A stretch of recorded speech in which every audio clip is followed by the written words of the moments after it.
Good evening, everyone, and welcome to our village board meeting. It's February 28th, last day of February, and it's just 7 o'clock, so I'd ask the clerk to please take the roll call. Faulkner. Ellis. Here. Pez. Here. Brennan. Here. Trustee Johnson. Here. Trustee O'Connell. Here. President Madusi. Here. Can I ask everyone to please stand to say the Pledge of Allegiance?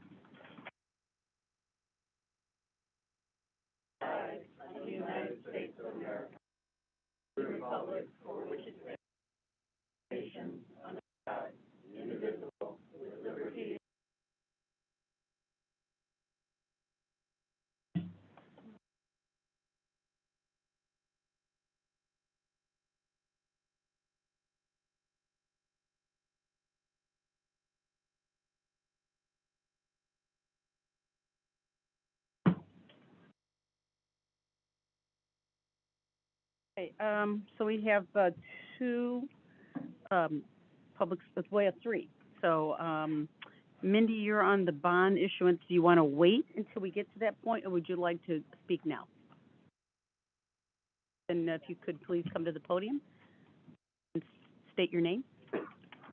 Hi, I'm Mindy Creedy, and I want to say good evening to the Madam President, the Village Board of Trustees. I'm here to voice my support for the planned development at Keystone with one significant caveat. As you know, we currently have a majestic flagpole at Keystone. In the planned development, there is no flagpole. Per the Park District's executive director, a small flag might fly atop one of the scoreboards. On behalf of patriotic citizens, I ask that you strongly encourage the Park District to incorporate a magnificent flagpole into the planned development. Thank you. And I assume a light as well. Yes, if they're going to fly it overnight, properly illuminated. Thank you. Mm-hmm. Thanks. But you said the proposed bond issuance, is that, so it's the planned development, not the bond? Okay, I just want to make sure okay, very good. And then Susan Charette?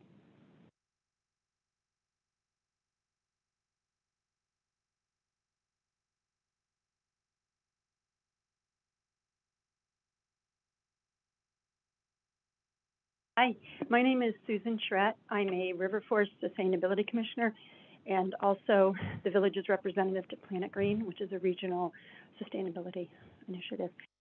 And I just want to make clear that my comments tonight are my own, although they are as a resident, but a very informed one. So I looked over number 8, the unfinished business, which talks about the new waste hall. And I will reference some things that we talked about at sustainability. So we discussed the waste survey at about 3 meetings. We discussed our the things that we would like to see in this waste hall plan, probably in another 3 meetings. We were visited by George Strom, who answered questions and made proposals.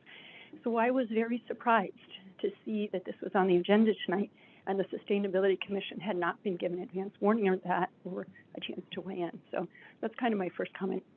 I submitted some written comments which get at the substance of my concerns over this contract, and I'd like to acknowledge that it makes some important advancements, particularly in hazardous waste and electronics pickup, and the education component I think is really important. On the composting side, of course, you know, the holy grail here is opt-out composting, which we might not be able to get to in one round, so I acknowledge that. So my question on that part is if we're even moving in that direction. And my answer to that is I tend to think not. Really all that's offered, I mean, I'm not disputing, I think it's good to have different options, but we already have many residents who share composting with a neighbor. So I think just reducing the cost might not be enough of an incentive to really, you know, get us closer to opt-out composting, which if people don't know what that means, it's getting closer to universal composting with the, you know, the hope and the desire to divert as much from landfill as possible. And I outlined in the written, my written comments that when mixing organics with, just the other components of trash, it produces methane, which is about 100 times as bad for us as carbon dioxide. So that's something we really want to focus on. But, kind of the most essential thing I would like to argue is that the village has committed through the Planet Green Sustainability Plan to reduce total waste by 1% per year. And I don't see how this proposal reduces waste by 5% over the next 5 years. And, I'm motivated to speak tonight because if we don't make changes now, it's 5 years before we can make any significant changes in this direction. And I think it's too important. So my suggestion is that all the trustees take that into account, and that ideally you give the Sustainability Commission the people who have studied this, who are informed as to the commitments that we've made as a village, and that we get a chance to review it. And it doesn't seem, from my comments with village representatives today, it doesn't seem that's clear unless that's agreed to tonight. Thank you for listening. So we'll talk about all of that in that when we talk about 8A. So thank you, Susan. Okay, the last speaker to want to speak is Deborah in the library. Good evening. I'm Deborah Hill. I'm the president of the library board, and I'm here tonight just to thank Brian Murphy, the police department, and Public Works for helping the library figure out a way of remaining open as much as possible when we have inclement weather and a parking ban in place. I appreciate your creativity with our director, so thank you. Oh, great. Thanks. What's creative ideas? Okay. Good. Well, thank you. Thank you. Thank you, Chief. Thank you, Brian. Thank you, Jeff and team. And thank you, Deborah. Okay, that concludes the citizens' comments. Excuse me, President Nadusi. Excuse me. I had signed up for comments as well. It's Margie Sekander. We didn't know that, Margie, but please go Yes, ahead. I emailed and received a confirmation back a little before 4 o'clock. But thank you for the chance to speak. I wanted to express my deep sadness at the situation in the Ukraine and solidarity with Ukrainians at home in our village, in our local communities, and around the world. I wanted to speak on 3 different topics briefly. One is the $5.4 million bond issuance. It follows a $550,000 debt issuance in January that will be funded by taxes. The village owes $21 million, according to Maria Pappas, the county treasurer, and $41 million. We also have a $41 million pension shortfall. I know we received $1.34 million from the COVID American Rescue Plan. And I'm wondering what's happened with those funds. What have they been spent on? What will they be spent on? With the new infrastructure bill, Illinois is receiving 17 or 18 billion dollars. What will River Forest share be? When will we get that? With all of this money coming in, why do we need to issue bonds for nearly $5.5 million? And why are we advancing those alley improvements that we had scheduled out for future years? I don't even know how much those are. It would have been helpful to see that in the packet. On a second topic, on the bike plan, it's unclear in the packet what happens to the bike lane under the viaduct at Thatcher by Greenfield. It appears that the westernmost vehicle lane is converted to a bike lane. Currently, there's 2 southbound, in the southbound, there's 2 southbound lanes on the west side. One of those turns right, the other one has to yield. If one of those is converted to a bike lane, that isn't big enough. One lane is not ample to handle the traffic. So it'll bottleneck and those bikes will be at risk with people continuing to try to create 2 lanes. So there might be a better review of that. I'm wondering who paid for that design and who's paying for the implementation. I know there was a mention of a Chicago Metropolitan Agency, but are they solely funding it? The Sustainability Commission didn't realize that this was coming up. There wasn't advance notice on that. It would be helpful in the future if we have advance notice of what big issues are coming up on the agenda. And lastly, on the Keystone redesign, since it requires a major amendment to the plan development permit ordinance, I would hope that that redesign gets a full review by the village, by the DRB and the village board prior to its receiving a village permit, construction permit. The park board appears to wanting to run those concurrently to compress time. So thank you for your consideration. I appreciate the opportunity. Thanks, Margie. Thank you for your comments, and we'll talk through most of what you asked in terms of the $5.4 million debt, why that, where the $1.3 million money from the government comes from, and then all the grants that we are applying for, which is quite a few, and all the other questions that you asked. So there's all good reasons why we are doing these things, and I hope you'll stay with us so you can hear them. Okay, so with that, I'm going to, I think that concludes the citizens' comments. I don't think there's anybody else. So I will, since I can't see any of them, so I will go ahead and now ask the elected officials to make their comments and announcements, and maybe we start with you, Erica, if you don't mind. I'd like to start with the land acknowledgement. As we begin, we are mindful that we hold these meetings on land that was once and still inhabited by Indigenous people, including the Ojibwa, the Chippewa, the Menominee, the Potawatomi nations, and more. We will remember our nation's history and honor the Native people as stewards of this land that was colonized, and that River Forest continues to be a place many people from diverse backgrounds live and gather. I want to echo Margie's sentiments about the Ukraine.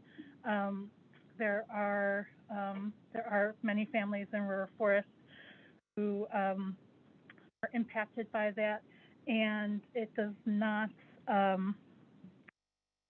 It's absolutely what we're doing here at this table tonight is what Ukraine is fighting. I also want to just acknowledge Black History Month at the last day of it, and thank you for all the celebrations around the community around that. Tonight. Lisa?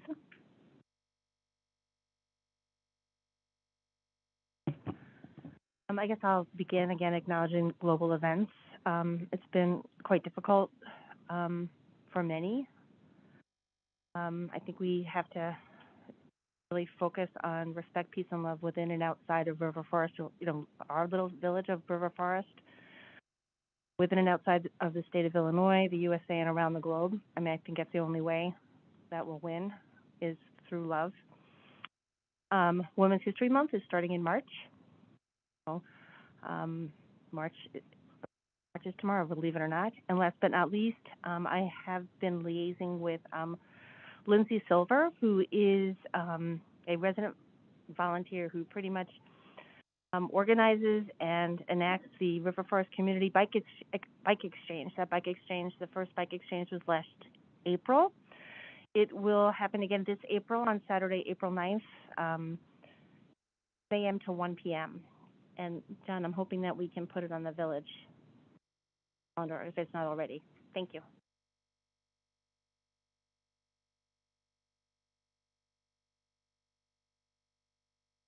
Also joining in.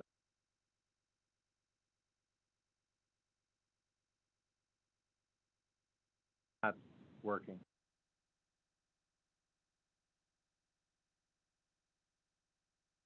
Okay. All right. Good evening, everyone. Okay. So the light's not on. In my light also, but the microphone light. So thank you. Good evening, everyone. I also want to join the sentiments of my fellow trustees and for all the others who have expressed their sympathy for all the Ukrainian River Forest, but also for the Ukrainian citizens and who are actually suffering physically. My prayers go out to all the families. We'll end soon, and we'll get back to normal, whatever normal is now. Also, the other item I wanted to talk about was the Age-Friendly Committee met on February the 9th. I think at the last report I mentioned that we received a number of surveys, most of them being hard copies. So we had a Survey Monkey through technology, where some individuals, the residents, did submit their information or responses. But we had to go back, at least the committee members had to go back, take the hard copies, and we entered the data in the Survey Monkey so that we were able to have a comprehensive electronic system information from. So we completed that, and now we're going to start analyzing the data to see what we can pull out of it that's going to be interesting, just so that we can come up with a plan that eventually we will bring to the full board here for a recommendation on how we can service our seniors. So more to come.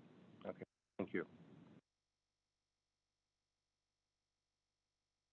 I have nothing to add to the permanent record.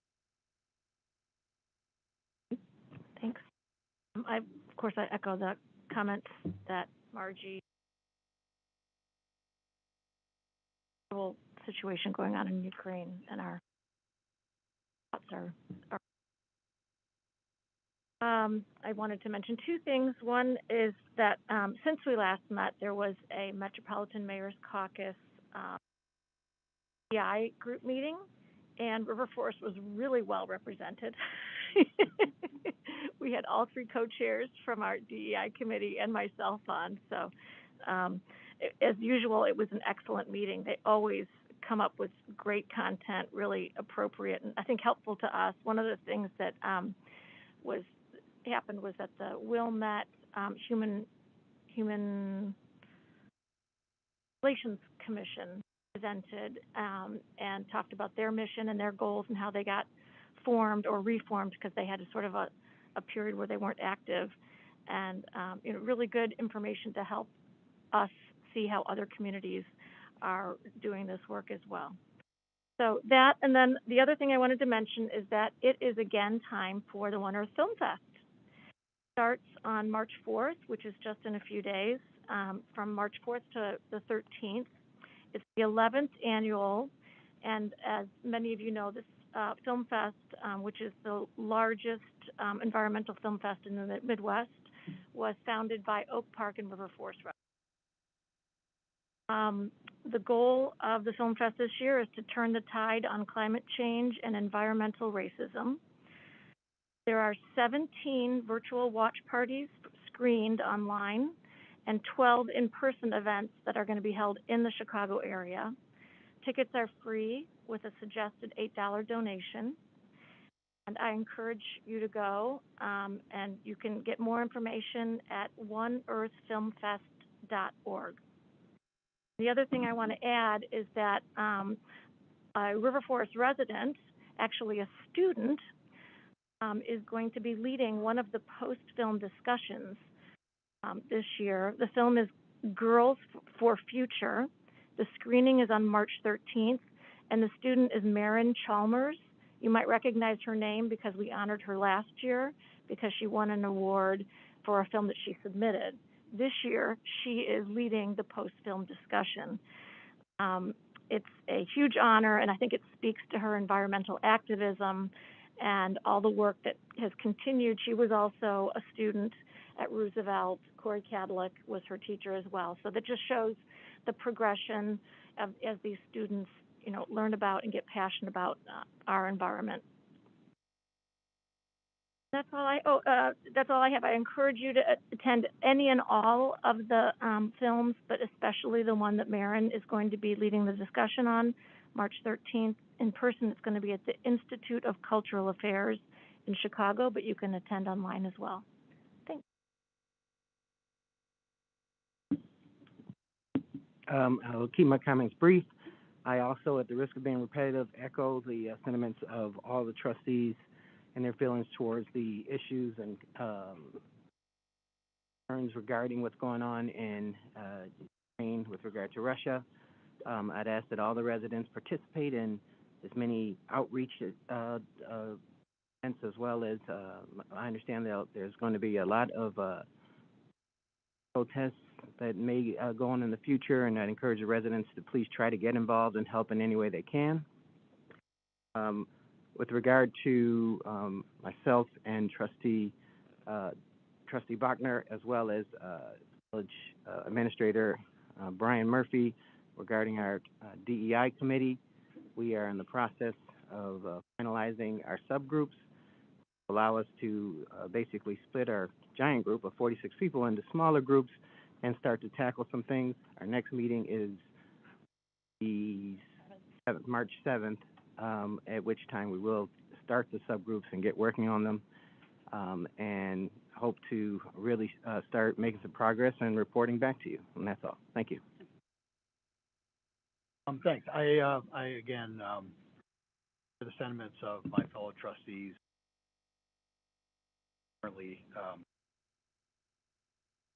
I had an opportunity a couple of weeks ago to attend the EDC meeting, where John Housiel shared with the committee some new technology that they can use to kind of create some scenarios for some of our retail corridors, and some using some Claritas data and things. It's going to be kind of cool.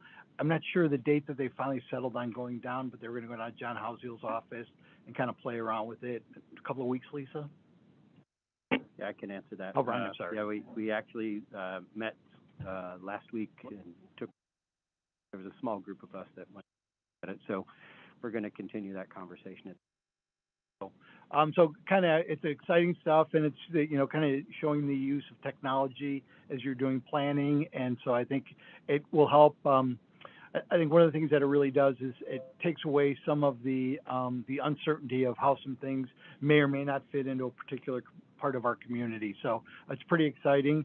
They have another meeting coming up this week, so more to come from the EDC. Other than that. Okay, thanks, Bob. Yeah, comments for me. Again, as everyone had said about the Ukraine, it's enormously unfortunate what is happening, the conflict in Ukraine, and our thoughts and prayers are certainly with all of our residents, Ukrainian residents. Anytime your freedom and democracy are challenged, it's not a good thing. So I'm hoping that it will get resolved in a peaceful way. Also, we sent out a village-wide announcement about the mask mandate. It has now been lifted, and it's optional for indoor, as we are here today, but it's certainly optional, and anybody can do what they feel is most healthy for them. The good news is, for us here in River Forest, we have a high degree of vaccination, which I'm very pleased, and a high degree of compliance.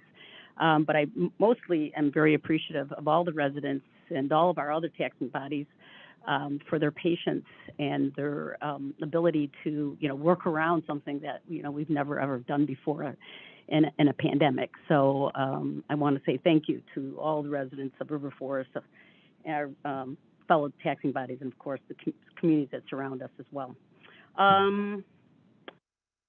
Attended the legislative committee of the IML and the West Central Municipal Conference. We're tracking some significant bills in the state. One has to do with the tax increment financing, which I think is going to be positive for us. So we're tracking some bills that we think are going to affect us, and hopefully they won't get passed. And those that will affect us in a positive way, they will get passed. That's all I have. So then let's move on to the agenda item. So, is this officially now, has the governor lifted the mask mandate? And so what is going to be the status with in-person meetings and Zoom? Are we going to continue on? Well, that's still, the executive order for remote meetings is still the order is still in place. Okay. So, and that's, being debated as well. Now, the Illinois Municipal League and all the mayors are encouraging us to continue remote meetings, Good. not for the elected officials, Right. but for our residents, as we see here, so that they can have a better, broader participation in our board meetings. Good. But that's not yet. That's a bill that's floating down in the state, and it still has not. We don't know right now. We're just tracking it. So, Okay. but right now the executive order is still in place. All right, so we'll go ahead and move on to the consent agenda. Can I pull H, please? 5H? Sure, no worries. If I can. Can I pull G as well?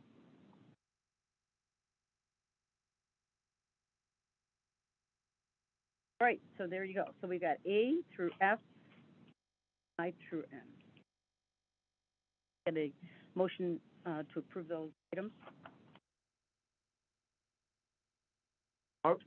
Motion to approve the consent agenda A through F, and I through M. Any questions or comments regarding those items? Hearing none, I'd ask the clerk to read those items and then take the vote. Consent agenda A, special community of the whole meeting minutes, January 24th, 2022. B, Village Board of Trustee meeting minutes, January 24th, 2022. B, Village Board of Trustees executive minutes, January 24th, 2022. D, Black History Month proclamation. E, Women's History Month proclamation. F, approval of an agreement with Sikich LLP for professional auditing services, fiscal year ending on April 30th, 2022, the amount of $36,950 with the option of auditing the 4 subsequent years. I, approval of communications equipment agreement. 1, Gale Condo Association agreement. A, monthly department reports, January 2022. K, financial report, January 2022. L, accounts payable, January 2022, $1,950,245.58. M, village administrators report. Trustee Gillis. Yes. Vasquez. Yes. Trustee Brennan. Yes. Trustee Johnson. Yes. Trustee O'Connell. Yes. Faulkner. Yes.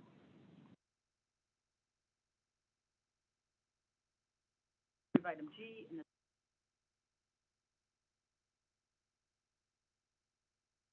Motion to approve consent agenda item G. Second.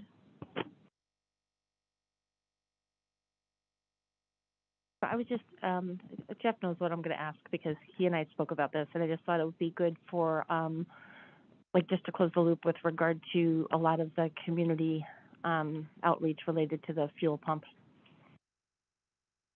Sure. So I'm sure you all recall back in December, we spoke about the fuel system improvement project, and we had some residents that attended that meeting and entered into a larger discussion about the facility in general. So as you can see, we obviously have a change order on the agenda here tonight. That is part and parcel to the fuel system improvement project in and of itself. That project is now done, completed. The change order, this is the last item you will see on that.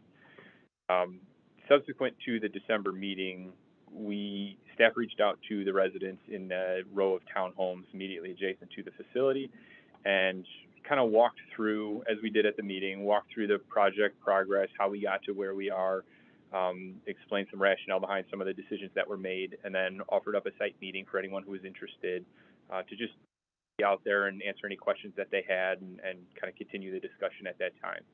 We did not get a response from any of them, so we didn't hold a That was kind of from a staff level where things had hit the pause button. We seemed that there was some interest in having a greater discussion about that, and then when it was offered up, we didn't get much of a response at all. So again, we didn't move any of those, conversations forward at that time.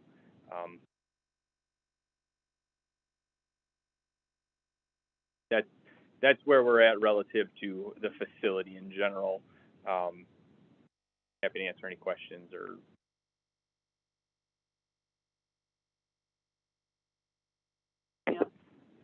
Yeah, the item on the agenda is just the change order, the kind of final balancing change order for that fuel system improvement project, and that buttons that project up completely.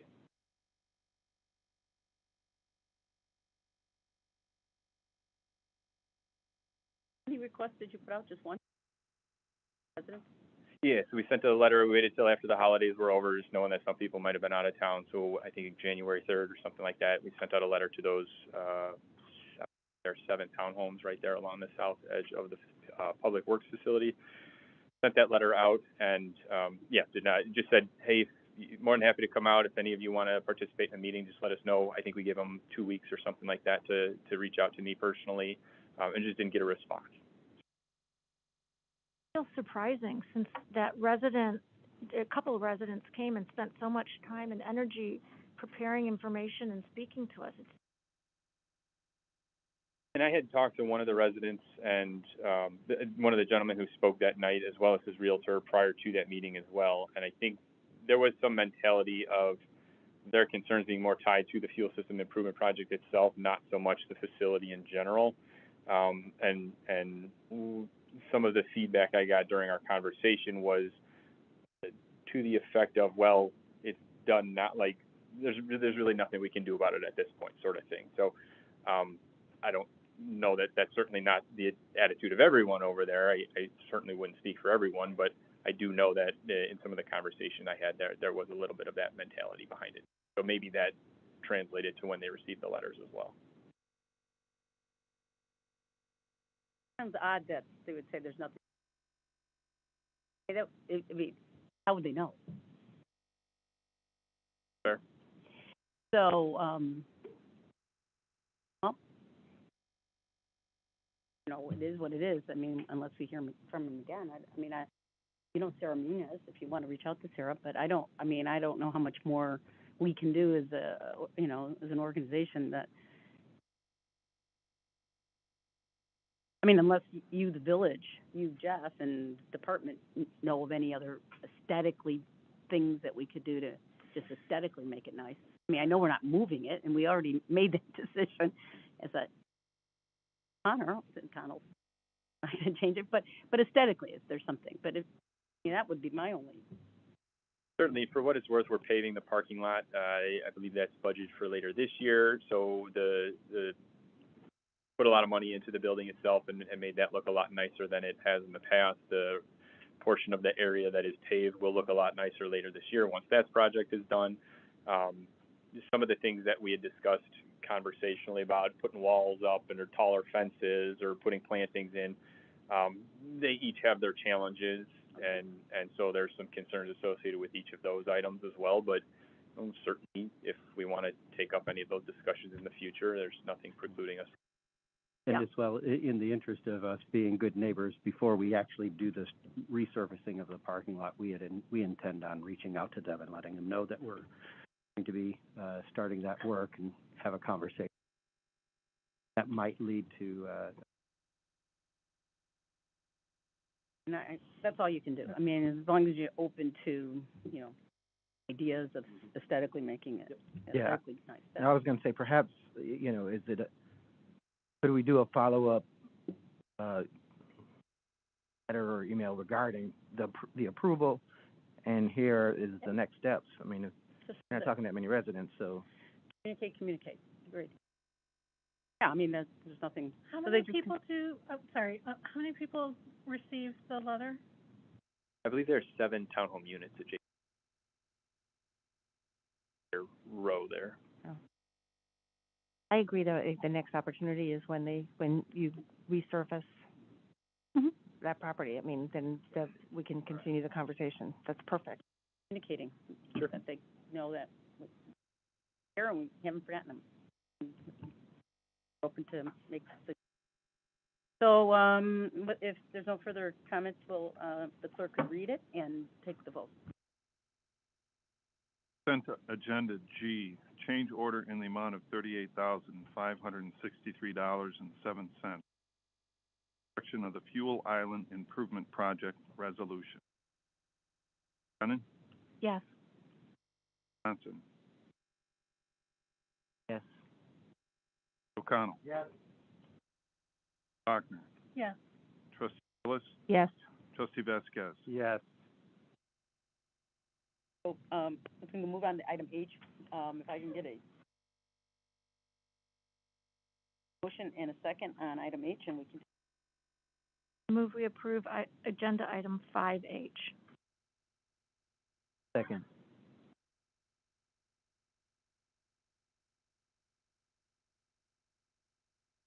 Do. So when I read Chief O'Shea's memo on this, it struck me that the vendor is raising our rates by more than 30% in a 14-month period. There's no guardrails to keep it from continuing to raise after that. So I wondered if you had any insight from the police department, and if you've discussed whether you can get them to hold on their price hikes. Good evening, Jim Greenwood, Patrol Commander with the Police Department. Yeah, there's a moderate increase, although percentage-wise it does look large, from $950 to $1,150. Well, to $1,300 within 14 months. Yeah, so for the first fiscal year, it would be $150. I'm sorry, $200 raise, and then the rest in the next fiscal year. We signed into this original agreement with the company in 2012, and I believe this is the first hike they've had in that 10 years.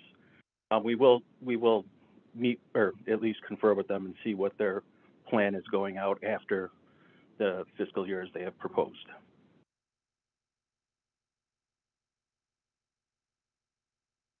Correct. So I think they're trying to catch up. Yeah.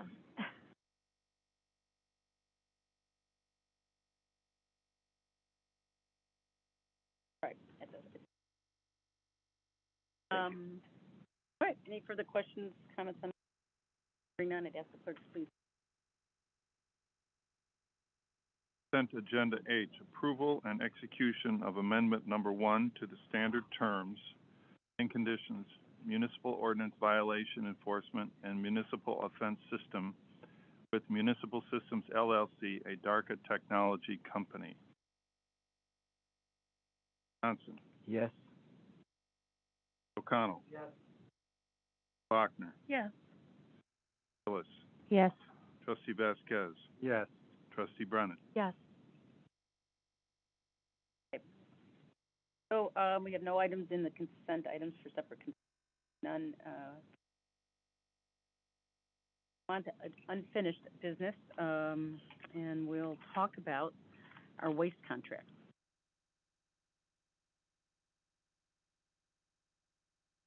So tired of seeing me tonight. So, as you all know, we had, back in December, started the conversation about the village's waste hauling contract and received consensus from the board at that time to begin negotiating a 5-year extension, essentially, with the LRS team. So, staff took the feedback that we had received from Sustainability Commission, from general resident feedback, and from the Sustainability Commission's resident survey, and basically kind of just took all of those pieces of information, tried to incorporate as many of them as we could into this current negotiation. So you all have copies of the proposal, in front of you. I'm going to touch on a few of the kind of high points that we're particularly proud of incorporating, and then after I'm done, George Strom and Katie Neary from LRS are here. We'll kind of go through their spiel, and then the three of us will be up here available to answer any questions that you have at that time. So with that being said, one of the first items we want to touch on is the fact that rates in year 1 of the contract will be frozen. So current rates will carry over into year 1 of the new contract. From there on after, we're looking at a 3% increase. That is generally consistent with the increases we see in our current contract. Some of them are lower than 3, some of them are higher than 3, but overall they net out to 3% over 5 years. So generally consistent as far as that is concerned.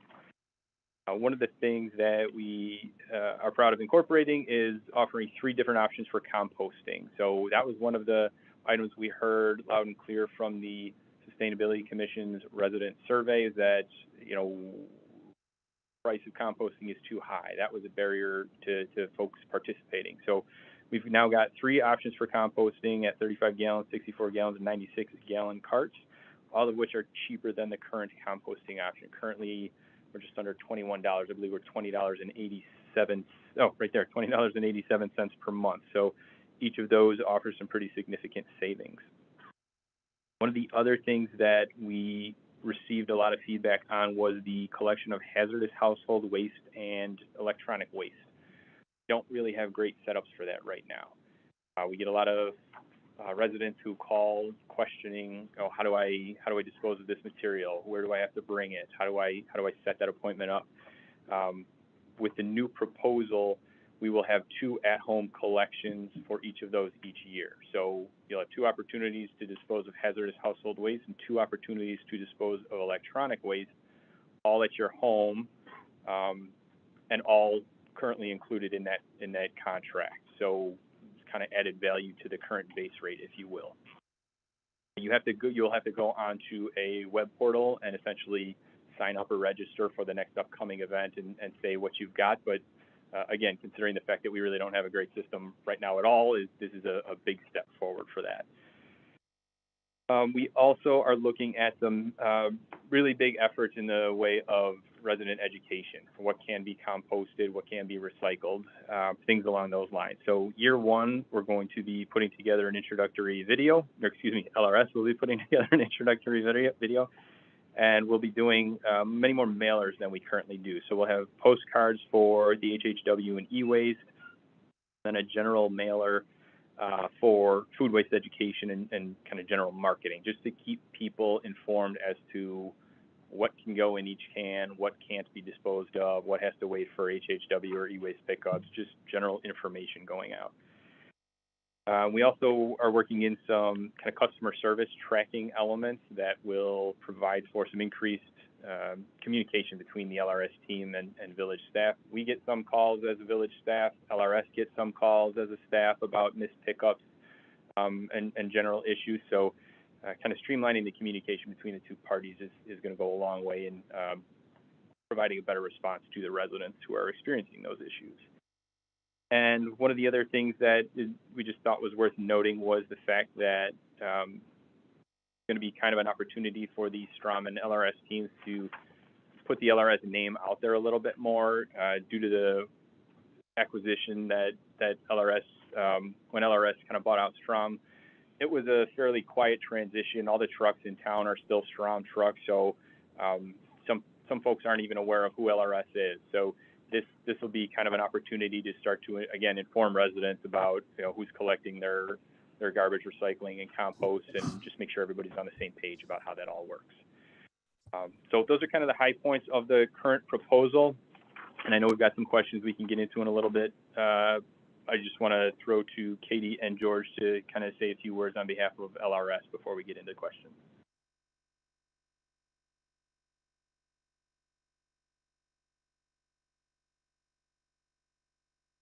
Thank you so much for having us. And I'm George Strom. Katie Neary. And obviously represent the LRS team. So just wanted to let you know, we've worked hard with Jeff and his team to address all the concerns that the village has in relation to, the current program and some of the gaps that may exist currently. Obviously taking into consideration the composting program, and I think one of the biggest things that we heard back from the survey was the price, barrier to entry. It was too expensive, $21 basically a house. And we looked at how could we use our dollars in the most effective manner to assist the village and the residents. So what we try to do is drill down as cost effective as possible on the composting program to get it to the $13 rate for the 35-gallon cart. I think that that is possibly one of the best uses of the funds that we have available to make this a competitive program. And then also incorporating that HHW program, household hazardous waste, so that way the residents do have an outlet, because we used to have the recycling extravaganza, which allowed a lot of those outlets. That went away a few years ago, and now we've gotten a lot of calls and residents looking for an outlet, so hopefully that would answer that issue. And then the electronics waste program, currently residents can call and pay a direct fee, but in some cases they say, that's too expensive, $20 for the large TV. So this would allow them an outlet for that as well. Obviously, heard the one person speaking earlier about, the program for the smaller bin for the waste collection. I do completely understand that comment. One of the biggest challenges there is we have such a fixed cost with going up and down the driveway to get the material that sometimes that's kind of a cost prohibitor to offer a smaller bin, whereas I think we do have somewhat of a modified volume collection program currently, because residents can go up to unlimited, and then they can only throw away a certain amount without having to get penalized with the sticker. So I didn't want to incentivize by maybe lowering the price, because then it allows residents more of an option to continue to throw away. So with that, I think it's a great opportunity for the village, and LRS, obviously, we're grateful to work with this wonderful village, and anything we can do, the relationship, obviously, we're. And, with regards to the 1% goals that the village has, I do think it's very achievable, especially given the education that we have slotted for this. And I would encourage, of course, the Sustainability Commission to be involved in that as well. But the household hazardous waste and electronic waste, they're in fact recycled. A lot of the material in that, they're recycled. Some of it obviously is hazardous, so it has, they recycle the mercury and everything. So I just wanted to put that out there. I do feel that the compost program with this new incentive will also encourage a lot of residents, because we do plan on doing a significant campaign for education on this, and just sometimes getting the word out. Sometimes people just don't realize that it's even an option or available. So we'll have just a ton of communication going out, and I do feel very strongly that you're going to see a huge increase in that program. You already have one of the best, by the way. Your participation rate is outstanding as it is.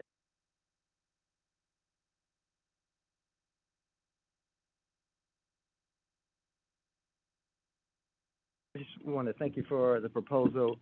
I think you covered a lot of the things. I did hear, though, that there's a need to ensure that one of our major tenets with the village is sustainability. And so therefore, an open line of communication between the two, yours and our committee, is very important. You actually addressed it by saying here that they would like to be able to offer a comment.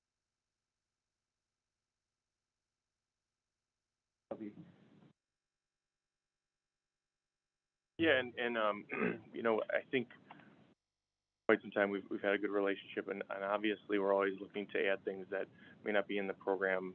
So one of the things, as simple as it may seem, we didn't have battery recycling in the current contract, and we added it as a request, I think, to the committee several years ago.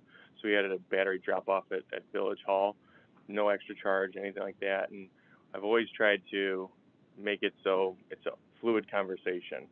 So if trends are there, one of the things we've already talked about too is if the participation with composting continues to grow, then I think there was going to be a caveat for. So we wanted to negotiate that in advance to say, as the participation continues to grow, then we would hopefully at some point be able to transition to a universal or an opt-out composting program. Trying to get Lisa's attention, because I know there has been quite a few conversations with the Commission, specifically I think Eric, the chairman, on the. I think you've had most of the.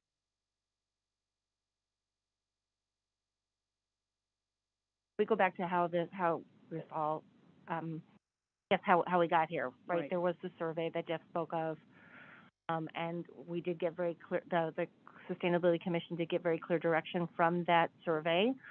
And then I know that, George, you had met with the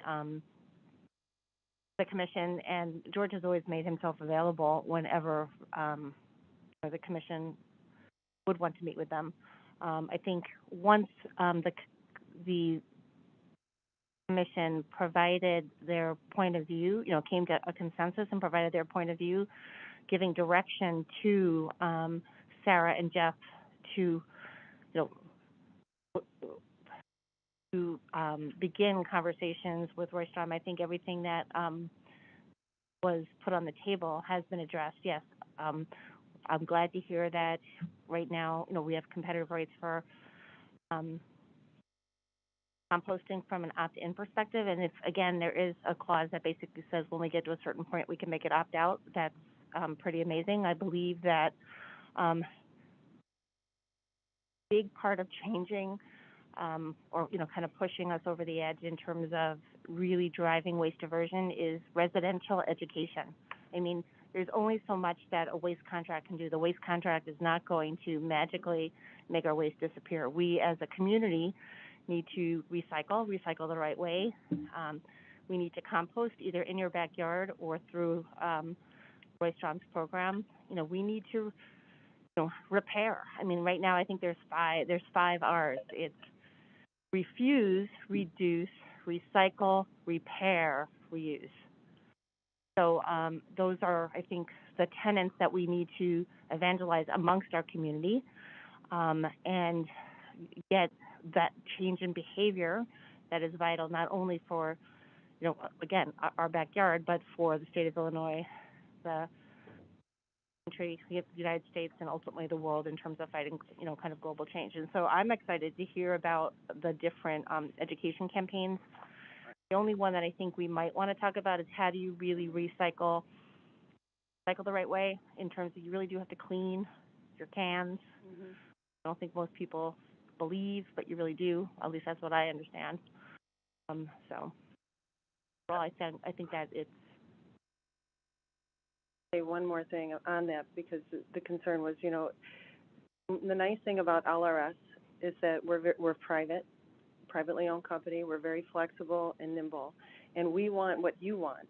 So we want to encourage the compost program, and so we'll do everything possible to encourage it as well, just so you know. So we're completely behind the Sustainability Commission's goal, 100%. So to add to some of the rebranding discussions, maybe new decal on the side of the carts that are in the alleys. And I don't think currently there's a recycling accepted in-mold label on those cart lids. So that's one of the things that's going to be addressed when we go ahead and re-sticker those carts. There would be a sticker that's put on the lid of those carts that explains what's recycling.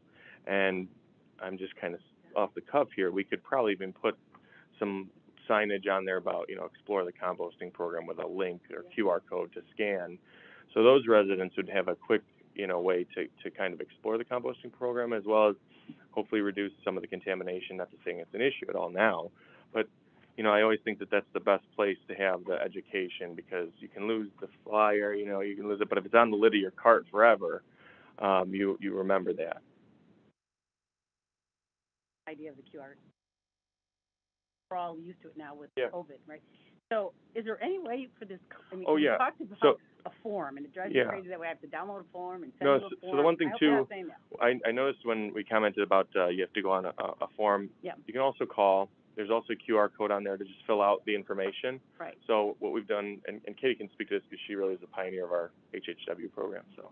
Well, actually, it's not a form. It's a simple online. You just put your name and address in, and you select the items you have and hit enter.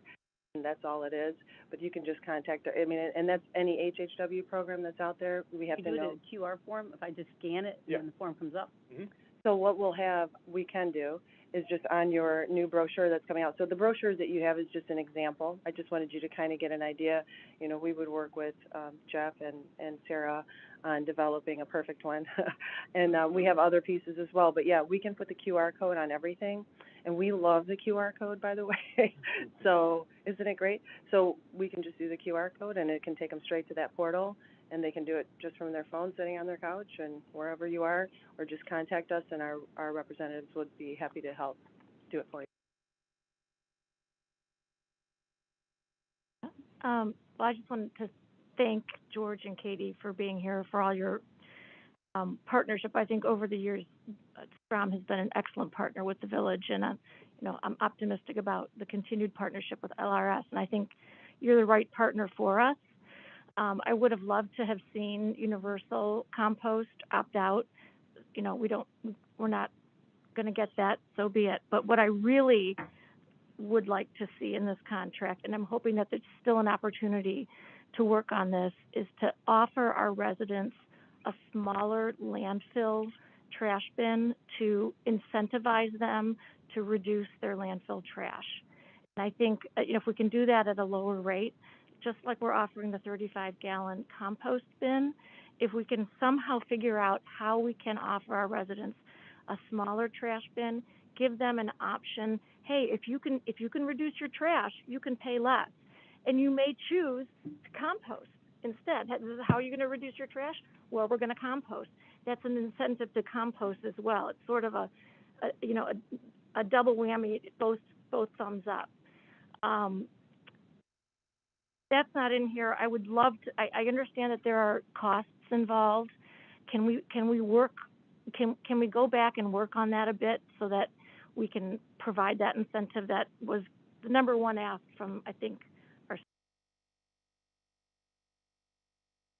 Can I ask a question? I'm a little confused because I do believe, are we walking away from unlimited pickup, or is there going to be regular pickup and unlimited? The two garbage options right now would still be the same. So you'd still be the base rate, and then you still could do the unlimited. So I think we're already there. So, for example, when I downsized, I went from unlimited because I had five people in the family to I have one small trash pan, which is just for the empty nesters. So I would think in some ways we already have it. No, that's not my opinion. I think, there's the 64-gallon is standard, and then there's unlimited, where you can throw as much trash in there as you want. But we want to incentivize people to reduce their trash. And the best way to do it, and I know that there are people like you who probably have less trash in the bin, but if we want to give people the reason to do it, in addition to helping the environment, why not offer them a lower price, a smaller bin at a lower price point? Of course, the incentive. So, but I think what I heard George say, and I could be wrong, is that because there's just cost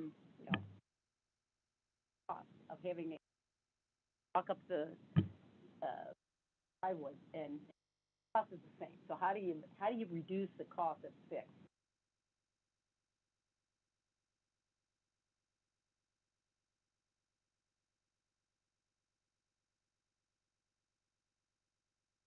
That's the cost, the fixed cost. Yeah, I'd love to hear the numbers. I'd love to hear how we can George, work on it. I think you've addressed it a little bit. Yeah, and I will certainly turn it over to George. I just wanted to make one quick point to the opt-out compost, the universal compost, as well as the tiered kind of garbage pickup. Just because they're not in the proposal doesn't mean that wasn't something that staff discussed with the LRS team. We did hear that feedback from sustainability, and that was something we discussed with them. The opt-out compost is tricky because depending on what year of the contract we want to move forward, that's very different for LRS because there's a lot more carts that need to be going out to residents, and if we do that in year 4, that's a lot different than if we do that in year 1. So in our conversations with George and Katie here, that's something we could certainly explore down the road again as participation ticks up. Yeah. But it depends where we are in our current 5-year contract. That's going to steer some of the negotiation. So that was very much something we discussed. And then obviously we discussed the tiered garbage rates as well. But again, as we've and I'll turn this over to George, trying to keep the rates where they are for everyone. If we go to something like that, it can't just drop rates. Rates are going to go up for people. And again, I'll turn it over to George, but that was why staff didn't bring that forward as part of this proposal. Yeah, so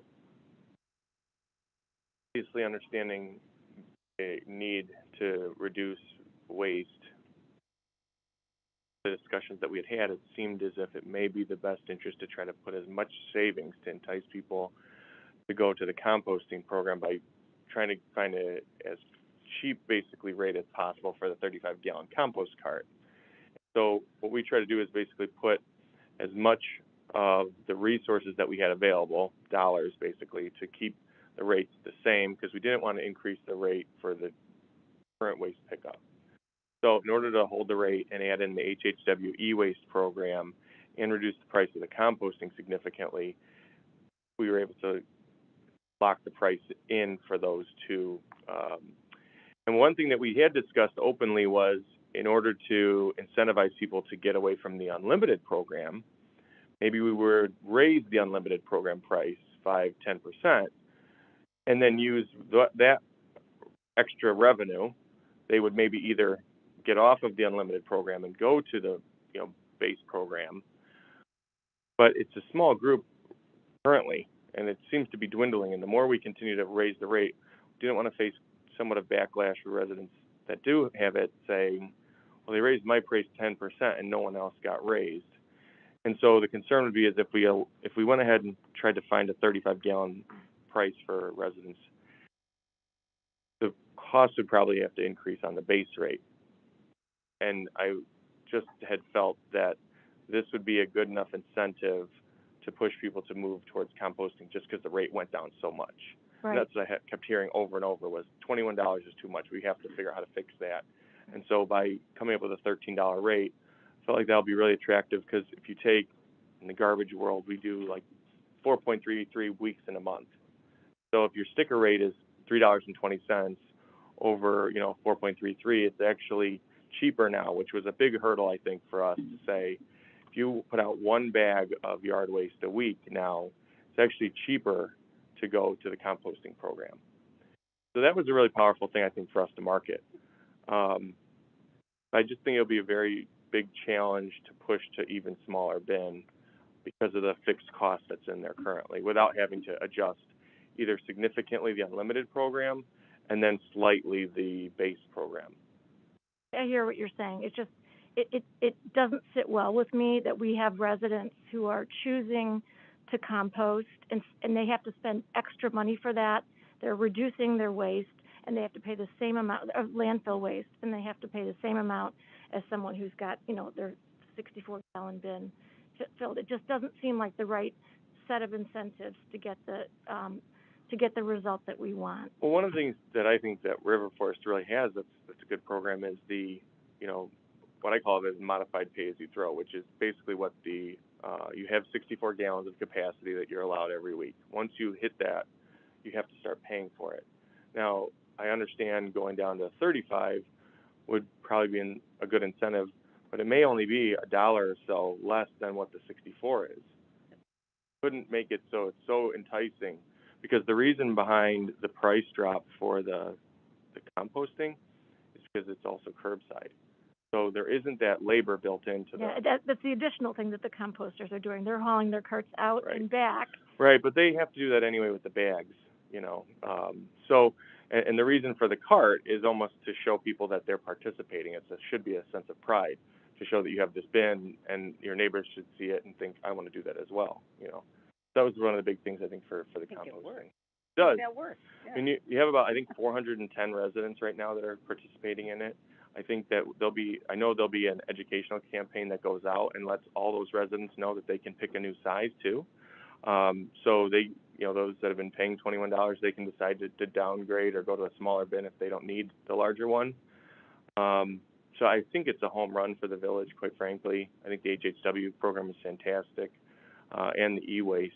It answers checks a lot of the boxes, and if it does come up in the future, I wanted to just comment, talking to Katie briefly on the side here, was that demonstrated over the long term that we're always looking to work on your program. And even if it's not put in stone, in the next couple of months, doesn't mean that we're not going to continue to have those types of conversations, So if the opportunity is there in the future, I think it makes sense.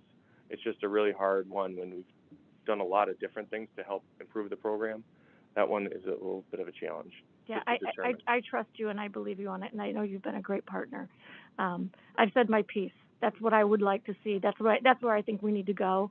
And we only negotiate this once every 5 years, so I think now is the time, especially while you're, we're still in the STROM LRS phase.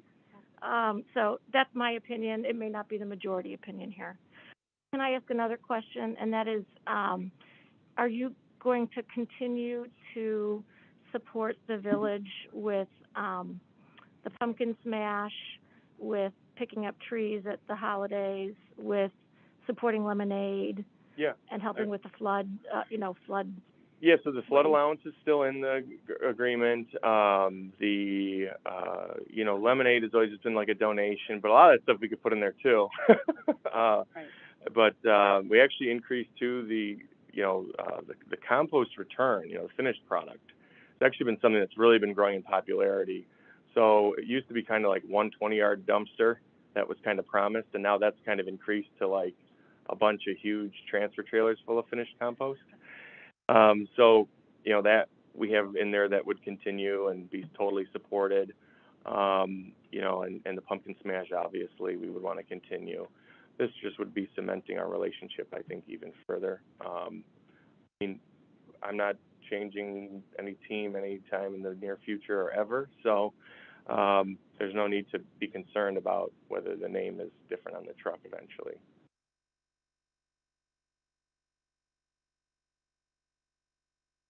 I know that Jeff and Sarah did an incredible job negotiating on behalf of the village. They are both incredible, and I would recommend them to negotiate on behalf of any village.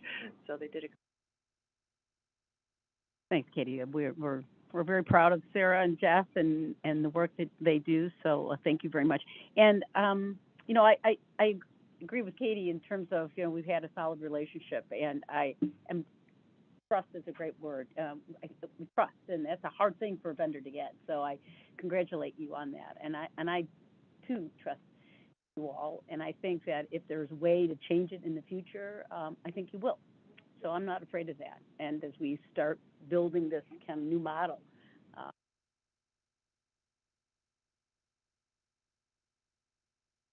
right,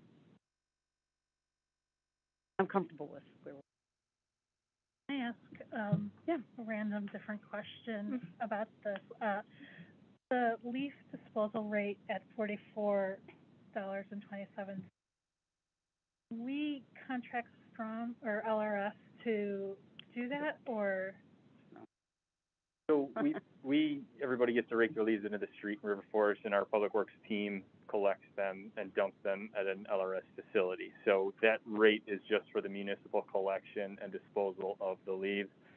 They also provide a truck and a driver for a certain amount of hours every year to basically tandem with one of our operations crews to make the process a little more efficient when things are really heavy, just to help us get everything off the street as quickly as possible. So those are all pretty consistent with what's in the current contract. Our typical ton. And frankly, it depends on, and we've talked about this too, it depends on the weather. So when the leaves come down, if it's due to a big rainstorm and everything's sopping wet, we end up paying more because it's based on tonnage, and we're paying for a lot of water. We get a dry year, it cuts the other way. So we've talked about going elsewhere with somewhere with a flat rate, but a flat rate versus something that jumps up and down, I don't know that we'd be gaining any ground going to a flat rate either. So we've budgeted accordingly. It's been pretty consistent in years past, and I wouldn't anticipate that to change moving into the future with this new contract. And that rate was also frozen as well, so there's no increase from. I only have one question. Village still have the opt-out provision after 12 months, so that means from 2 to 5? Yeah, it's a good question, and I didn't touch on that earlier. Yeah, that's still something we intend to put in there. We've already talked about what metric to use to measure that, but that's still something we fully intend to incorporate. Thank you, and don't take that as a negative. I see it as a positive that you're willing to put a provision like that, which means to me that you're obviously dedicated in providing service to River Forest. So, one last question. Is there a limit or an additional price on recyclables if the market changes during the year of this contract? For example, if the market stops taking number 5 plastics and you can't, recycle them, what happens? So in the agreement, it speaks to the specific numbers that are accepted. And so whether that changes, we still have to recycle them. And I think it was section 15 in the current agreement, it talks about actually, we are not allowed to landfill. It actually bans us from landfilling material. So if that ever did come about, which I don't foresee, because we're the processor of the material as well, I don't foresee it occurring. If we ever did have a major issue, we would just speak to the village about it, and it would all be in writing and documented. But it's very unlikely, and the market has changed from very negative, where we never were landfilling, to now it's come back to more stable ground. So I think we saw the worst of it the last several years, and we never landfilled any material then. So I don't see it changing. In fact, we're actually applying for a grant right now to be able to recycle some hard to recycle products that are challenging for us now. So it'll actually open up some more doors for us. Back onto that. So LRS we started as a recycling company, so that's our MO, so to speak. We had to buy a landfill because we're a private company, and the large publicly traded companies, basically, we call it in the industry the squeeze. So they basically will tell you, raise your rates so high that it's unaffordable.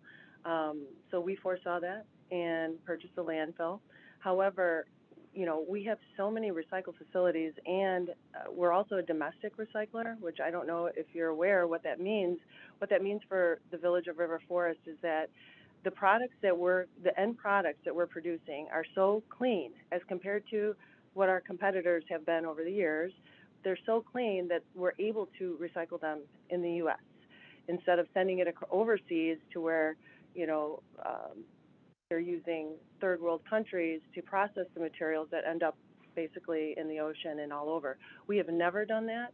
And so through the struggles, when the Chinese national sword and all of that came to fruition, was it hard for us? It absolutely was difficult for us because supply and demand alone. There was tons of supply. But our product, what we do with your materials, we process them double at times to make sure we get every component of what's in there. And I would welcome anyone from the village and the Sustainability Commission for a tour. If you're ever interested in coming, we can't open that up to the public, but we can do limited tours. And I think it would be quite fascinating for you to just see what we're actually all about and what we do. And I just want to say that that's our number one, the thing that we do is we are a Lakeshore Recycling Systems, and it's our system and also our technology. Good offer. Thanks. Well, I think we've nice job of answering some questions. So it sounds like it's a green light to continue your discussions and bring the contract forward, I guess. Yeah, we'll have that for you hopefully here in one of the very next meetings. The current term of the contract is up at the end of April, so we're looking to get this buttoned up quickly, but certainly have some time to wrap that all together and bring it back to you. Great. Thank you very much. Okay. Thank you. All right, stay up there. Thank you. Okay, thank you.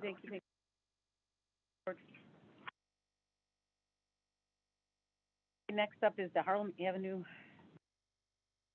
Oh, it's the bridge replacement. Hello again. Starting in 2008, the village teamed up with Forest Park and Oak Park to look into the feasibility of the replacement of the Harlem Avenue railroad bridge off the town center there. The project was called Phase 1 engineering, basically feasibility studies, traffic studies, very preliminary work. The process carried forward over subsequent years and basically at a stalling point where now you've got Metra, UP, PA, IDOT, and then the three villages all involved in this, given the location.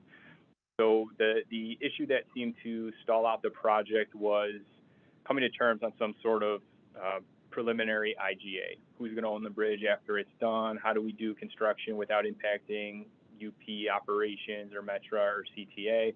So there was a whole lot of juggling to be done, and though the engineering side, the technical side kind of carried through about 90% of what needed to be done, the more administrative side with the IGA stalled things out. Since 2008, there have been several requests for grant funding to complete phase one, to do phase two engineering, for construction dollars, none of which were successful. But at this point, in talking to my counterparts in Oak Park and Forest Park, as well as the consultant who started down the project for us all back in 2008, it doesn't seem to be a worthwhile venture to seek funding at this very moment. It would seem more prudent to try to get everybody together on an IGA, because there might be non-starters in there that we just can't get past. And the last thing we want is to have a substantial amount of funding that comes with a time clock associated with it that we just can't spend. So rather than kind of continue to be out in multiple directions, the most prudent approach would seem to be to try to kind of focus our efforts in coordinating with UP, Metra, IDOT, CTA, and the three municipalities to kind of come to terms with basically an overarching IGA for the entirety of the project.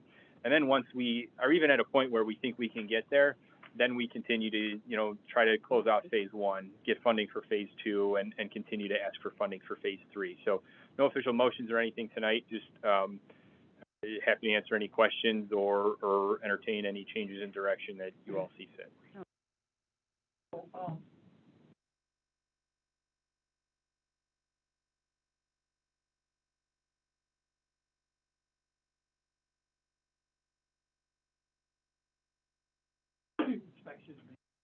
So we don't do any inspections of the railroad bridges in town here, whether it's the UP line or the CN line.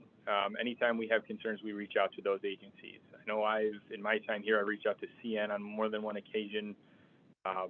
Their bridges are always in great shape, according to them. I've not been a part of any kind of outreach to UP about that particular bridge. I would have to go back, or I could certainly talk to the consultant to see and it's been 14 years since we started, but I would certainly imagine that was part of the original conversation, and I could certainly find that out for you. Yeah, thanks.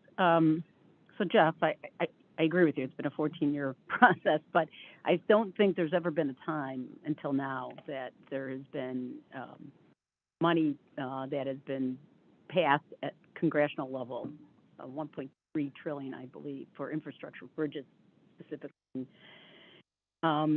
And I think the time is now. So I'm very happy to hear that you all are getting together to create an IGA. I think you're absolutely right. That is the initial step that needs to happen. But soon thereafter, I do believe there's a commitment from President Skaman and Mayor Hoskins and myself to help lead the way to try to work with Senator Durbin and Senator Duckworth in securing, as well as President Harmon, Senator Herman, President of the Senate, and Speaker Welsh, to ensure that we get our fair share for that bridge. So I am convinced that together, and that's the only way it can happen, is together we could, I think, get a lot of people to listen to what needs to happen. And I'm kind of excited to see some renderings here, because I think it needs improvement, and there's a lot of reasons why it should be improved. Certainly safety is one of them. Sure, and that does bring up a point too, the costs. I think I put it in the memo here as well.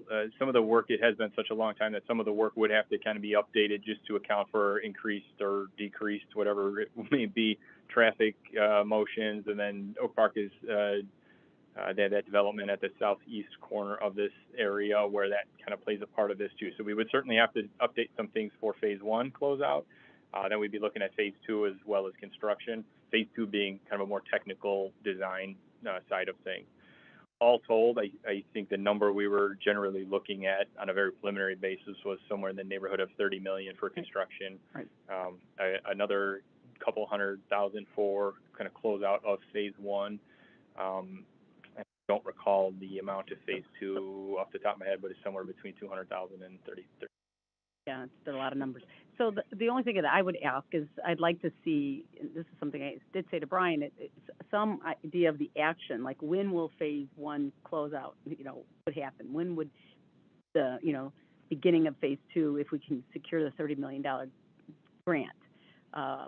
So I think all of those are important, as we start, talking to our legislative leaders and congressional. I would hope that we can get some idea of what that might look like in the near future. Certainly, and I would hope that, I know UP is coming to town in the near future, so as we kind of start to really lean heavy on reaching out to each of those counterparts for CTAI, UP, Metra, and can start to get that conversation rolling again relative to the IGA, I think very quickly we'll know, yes, this isn't going to be a problem in this particular arena, or, oh boy, what are we, how are we going to get over this hurdle, and we can pivot. How long do you think it'll take to put together the IGA? And I don't know. I've never tried to negotiate one with that many big parties all at the same time.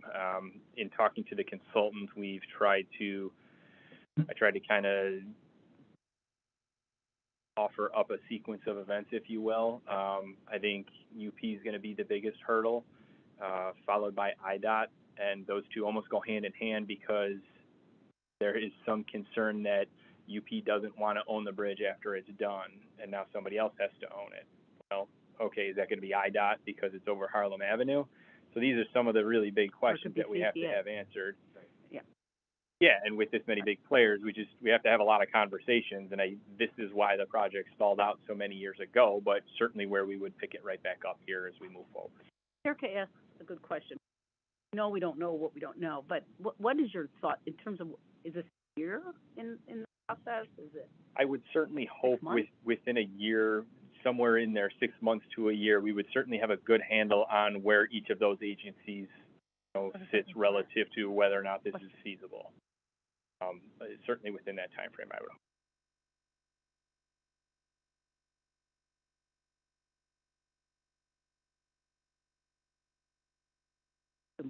All right, so bike plan update. Bike plan update.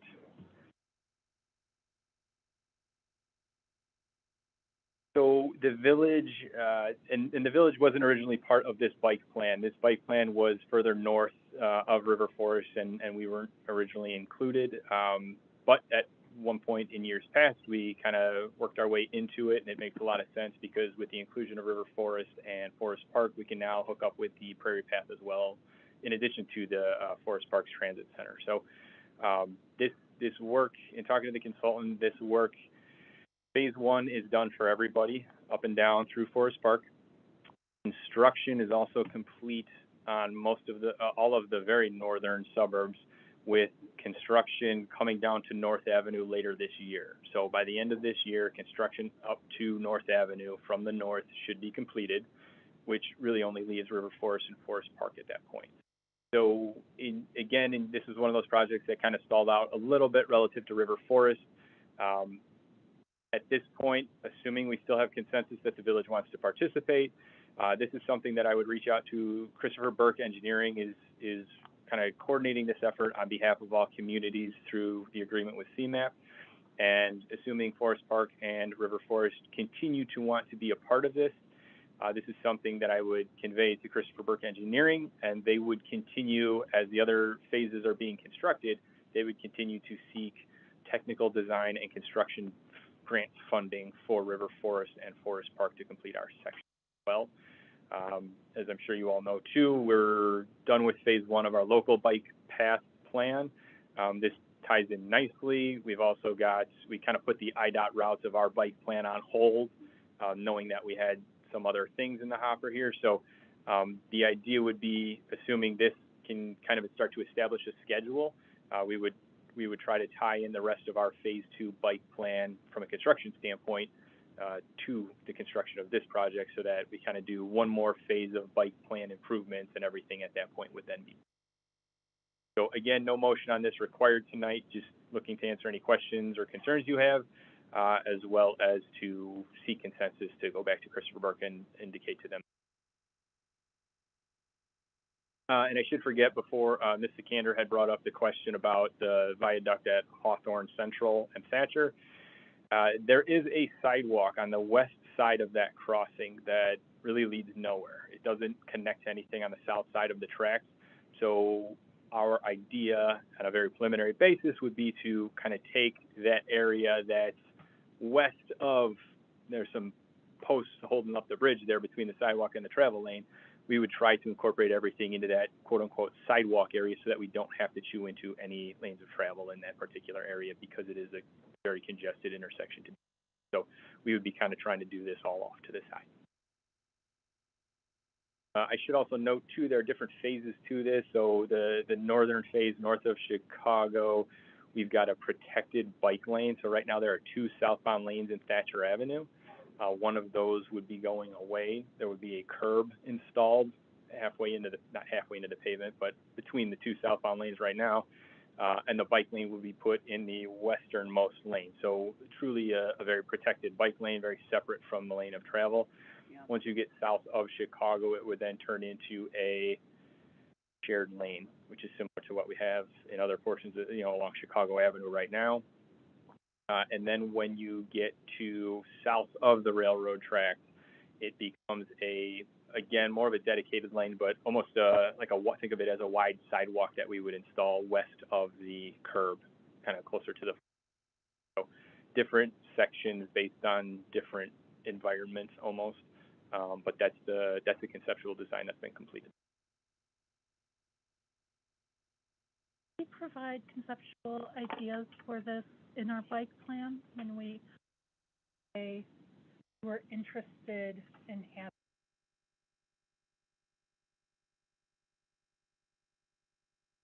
So we didn't provide anything. This is all me kind of going through the notes because I wasn't part of this when it originally kicked off. We indicated our interest in participating with the Des Plaines River Trail bike plan. The rest of the trail cuts through along the river. A lot of it is through the forest preserve. They're trying to improve, and most of it is existing already, but it's in areas that regularly see flooding and inundation to the point where the path is unusable. So they're just making a lot of improvements to get it out of the floodwaters and generally improve the path. When we jumped on, we have, you think about just south of North Avenue by Thatcher Avenue, we have no room next to the river. The river's already kind of encroaching into Thatcher Avenue. So we had to get a little more creative, or Christopher Burke had to get a little more creative in terms of how they wound that path through river forest. We also talked to them about the possibility of kind of incorporating it a little further west into the forest preserve, but that was something that Cook County Forest Preserve was not willing to entertain through river forest. So for a few different reasons, that's why we end up with the path where it is. I think at one point in time, many moons ago, we looked at going through the forest preserve past Chicago. Anyway, I think the answer, Erica, your question, it was, although this is a separate and distinct kind of bike plan. Correct. But it was always part of the bike plan. Oh, I know it was part of the bike plan. I couldn't remember if we had put thought into what it might look like, what materials, Yeah, I think it's getting to that point now, it sounds like. So correct, yeah, everything up to this point. Because it started down further, like in Franklin Park and other, like you said, it was all under, what they're trying to do is elevate the path because and this is all by Cook County grant money. So, we just kind of heard about it and we said, can we hop on it? Through Pete Silvestri, he helped us get through, into it, so. It does make a lot of sense, again, to connect down to the Prairie Path and the Forest Park Transit Center. I think it's a very logical connection through. Well, good, I think. Any other questions for? Okay, all right, then we can finally sit down, Jeff. Mm-hmm. All right, so we'll move on to new business. We'll try to get through this quickly. So thank you, Park District and Tennis being in there with us. Mm-hmm. Okay, so if I can get a motion on 9A. Okay, I move to approve an ordinance authorizing and providing for an installment purchase agreement for the purpose of financing the cost of certain capital-related projects, authorizing and providing for the issue of not to exceed $5,400,000 general obligation, limited tax debt certificate, series 22, evidencing the right to payment under such agreement, prescribing the details of the agreement and certificates, and providing security for and means of agreement of this. Second. Or you could have said, I moved 9A, but hated it. All right, thank you. Okay, hi Rosie, how are you? Good. Good evening, everyone. Thank you. A lot of words there. Sorry, Rose. A lot of big words. Hopefully I won't have as many. So presented before you for approval is an ordinance authorizing and providing for an installment purchase agreement for the issuance of debt certificates. The village's capital plan that was approved by the village board called for the completion of the AMI project and the alley projects. The AMI project was budgeted for $1.4 million, and the alley project over a 2-year period in the CIP was $4 million. So the debt service where we were asking for is the $5.4 million. It was obviously determined that we would need to issue debt when these projects were brought to the board. So pursuant to the board's direction, these projects are fully underway and expenses have already been incurred. This ordinance sets forth the parameters for the underwriters that they will follow while issuing the bonds. The bonds are not to exceed the $5.4 million, and the sale is planned for March. Ice Miller is serving as the village's bond counsel, and Kane McKenna Capital as the municipal advisor to assist staff during the implementation of this bond issuance. Bernardi Securities will be the underwriter for the bond issuance. Phil McKenna is here tonight also on Zoom to answer any questions you may have regarding the debt certificate issuance or any questions you have for me. I wanted to maybe address a couple of the comments that Margie. I was going to ask you. So obviously the cost of the two expenditures I've already explained. Our debt, I think she's talked to the county, but our direct debt is just under $12 million, and probably 11.5 or 6 million of that is out of the water fund on the debt service we issued for the stormwater project that we did in 2016 or 17. The indirect is based on what debt Cook County has, the forest preserves, and the water reclamation district. So those all factor into our overlapping debt, and if you look in our audit, it shows that that's where the 23 million comes from. Yeah. So, and our annual, we issued the DSEB, that is basically for our non-home rule. We aren't allowed to obviously issue debt free willy. So this is a tax limitation law that allows us to able to levy some money on the books each tax levy year so that we can pay for infrastructure projects or annual street projects that helps out the village that we otherwise wouldn't be able to do. The other comment I believe she was asked us about was our American Rescue Funds. So we've received $735,000, give or take, and we haven't received the other half yet. But right now that we haven't designated anything particular for that. The final ruling that came out in January, I believe, was that municipalities under, I want to say 50,000, any revenues that were received through this under 10 million can be considered as lost revenue. So for the village, obviously, it's way under the 10 million. We're getting 1.4 million. So right now, but I know we've had conversations, staff, and I know that the village board wants definitely to use some of these funds for certain programs. They just haven't been finalized yet. But so those are my comments and questions. Phil is also on Zoom. If you have questions for me or for Phil, please. If I can add into some of what Rosie has said, as you know, I'm relatively new. I'm only a couple of months on the job, but the budget was definitely something that I studied and paid a lot of attention to as I was planning my interview. And one of the things that really did catch my eye was actually how little debt that the carries. Right, when you take out the business type loans and debt, which is for the water and sewer fund, you're looking at a general obligation bond of $262,500.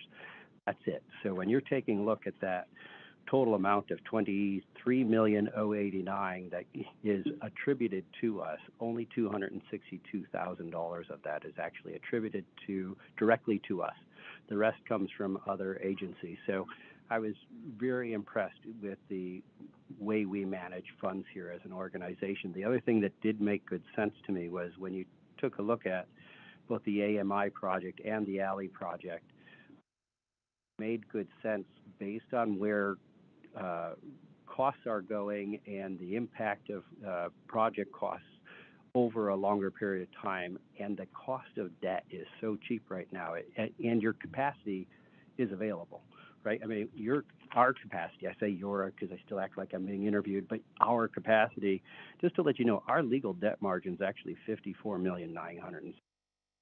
So when you look at, we only have $262,000, it's a very, very modest amount of what's able to borrow against, which speaks very well to the fiduciary responsibility of the organization in going forward. So it's a very, very good strategy, I think, in this time to take out some debt. The cost of debt issuances are very cheap. This is a great sweet spot in pricing. Phil can speak to that a little bit better than I can, but I do believe that you guys I'm going to take credit now because I take credit. So we have a very good strategy and very well considered.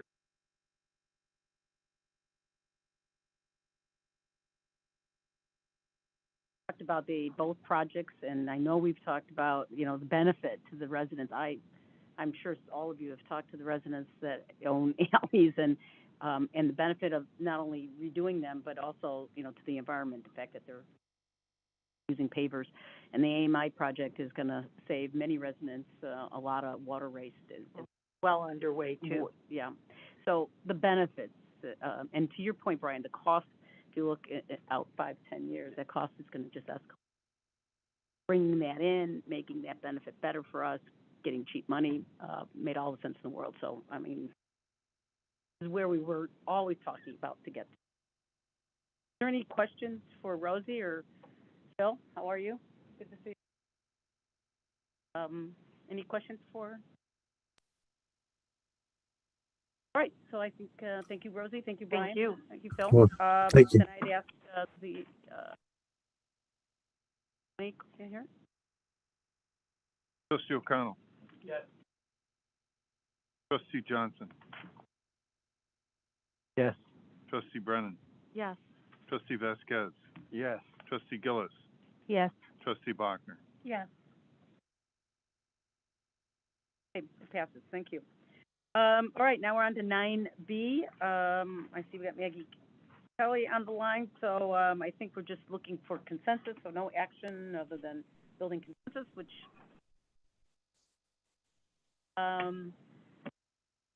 Maggie or? Yep. Sorry, I'm Peter Donahue. I'm going to be, I think, Peter? Maggie's straight man. Okay, all right. All right, Peter, I'm here. Okay, we see you. All good. All right, very good. Well, welcome to our village board meeting. So we took a little longer to get to you, but It's all good to okay. Thank you, President Aducey, and thank you to the entire board tonight for your time. My name is Maggie Kelly, and I am I'm the representative tonight from the River Forest Tennis Club's Planning Committee. Along with me tonight, I'm here virtually, but in person, we have members Peter Donahue, Dan Foley, and Mark Zinni. And we are very excited to be at this meeting tonight and truly appreciate the opportunity to share our plans for the RFTC exterior beautification project. RFTC really hopes that you find this meeting informative, and we look forward to both your input and your questions after our presentation. We will start off with Peter Donahue, who will introduce the project and provide a brief overview. Following Peter, our architect, Mark Zinni, will walk us through a PowerPoint presentation and go through all of those project details. And then, of course, after that, we're happy to entertain any comments or questions that you might have. With that, let's jump in and start off with Peter, who will provide a project summary for us. Thank you. Peter? Hi. Oh, thank you, Maggie. Sorry. I'm Peter Donahue. I live at 1116 Keystone. I will be very brief. Mark is going to be carrying the water as he put the plan together. I'd like to start out by talking about what this project doesn't do. It doesn't change the exterior of the building at all. It doesn't reduce parking. It doesn't cut down any trees. It doesn't change any uses. Really, all we're trying to do is beautify the outside of the club, mostly by taking down a 38-foot wall at the corner of Oak and Lathrop, enclosing some dumpsters, planting a lot of flowers, and erecting a smaller tennis backboard to replace the one that's going to be taken down. That will also help to shade to hide the dumpsters. We really think that this is going to help our historic building and our historic facility. We also think it's going to be a big benefit for the neighborhood. It's going to fix things that should have been fixed a long time. So with that, I'm going to turn it over to Mark. Thank you. Thank you. I'm Mark Zinni, and Lisa, are you able to bring up the PowerPoint, or? Yes, that'd be great.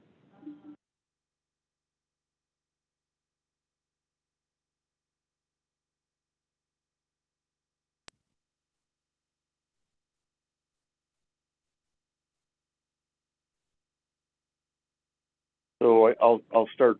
Peter kind of started it out real quickly, so that, and Maggie talked about our tennis club being a historic structure.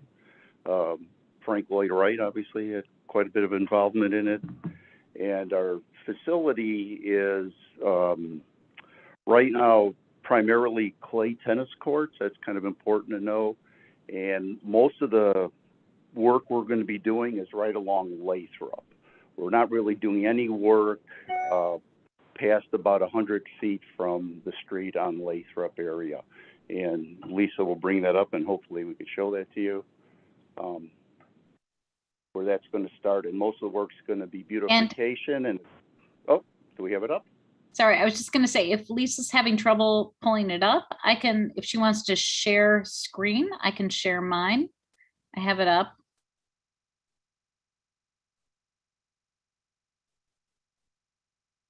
Yes, please, Maggie, that would be very Want me to go ahead and do that, Lisa? That's fine.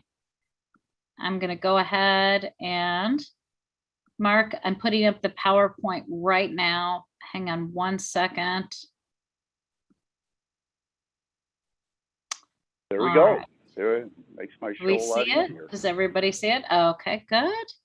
So on the left is the River Forest Tennis Club as viewed from a green space that we're very proud of, and I'll talk about that a little bit.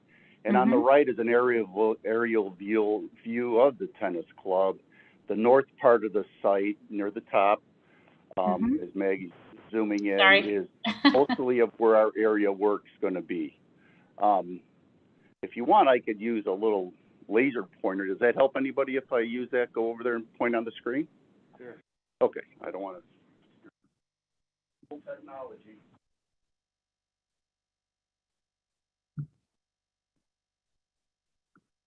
Well, On the screen. Maggie's got her, pointy right there. Maggie. I'm trying to get rid of my,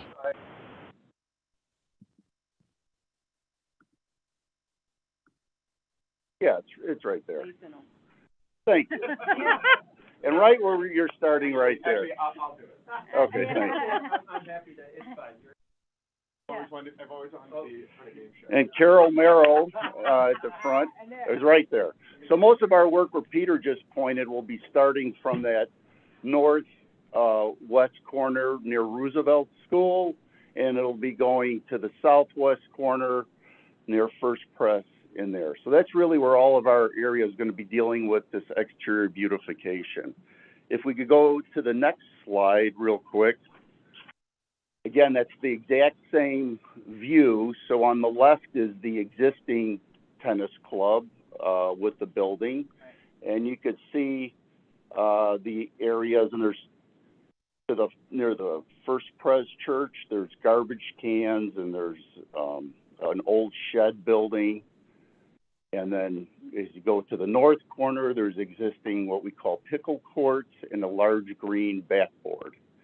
And then as Peter's going to show on the right, what we're presenting is on the south side again, we're going to try to enclose this garbage area with a wood fence.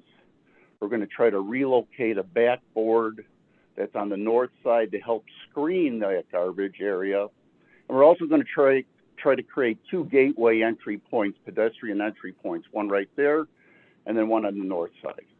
Here's a quick view of that. So on the left is the existing pedestrian gateway at the north, and to the right is a very quick rendering that shows what we're trying to do to modify that. We're going to try to make it obviously prettier or nicer, better lit, more accessible in the way that it's going to have a smoother surface, a lever to actually open the doors.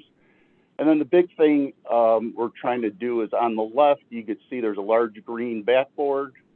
We're going to remove that backboard, make it smaller, and try to use that to screen the garbage areas on the south. Then if you could go to the next slide real quick. That's just a quick drawing of the gate that we're going to be using, very prairie style and detailing with some prairie style lights, very low illumination, but creating a safer situation, more accessible. The gate on the side there, which is right now only 3 feet, we're going to make it in excess of 5 feet, easier for pedestrians and bike riders to get to the area. So the bike riders are real important to us, and we're trying to really encourage bike riding. So when we go to the next slide, what we're doing is by moving that court, that backboard, there's 2 pickle courts there. We're trying to create a whole bike area because right now the tennis club, more people are biking to the tennis club, not only during the day, but even in the evening. So we're trying to create a very nice bike area similar to what Roosevelt did. And if you can look underneath that, you'll see these little squares. Those are landscaped areas we're trying to add, and we're trying to add a large landscaped area just on the south of that bike area right in there.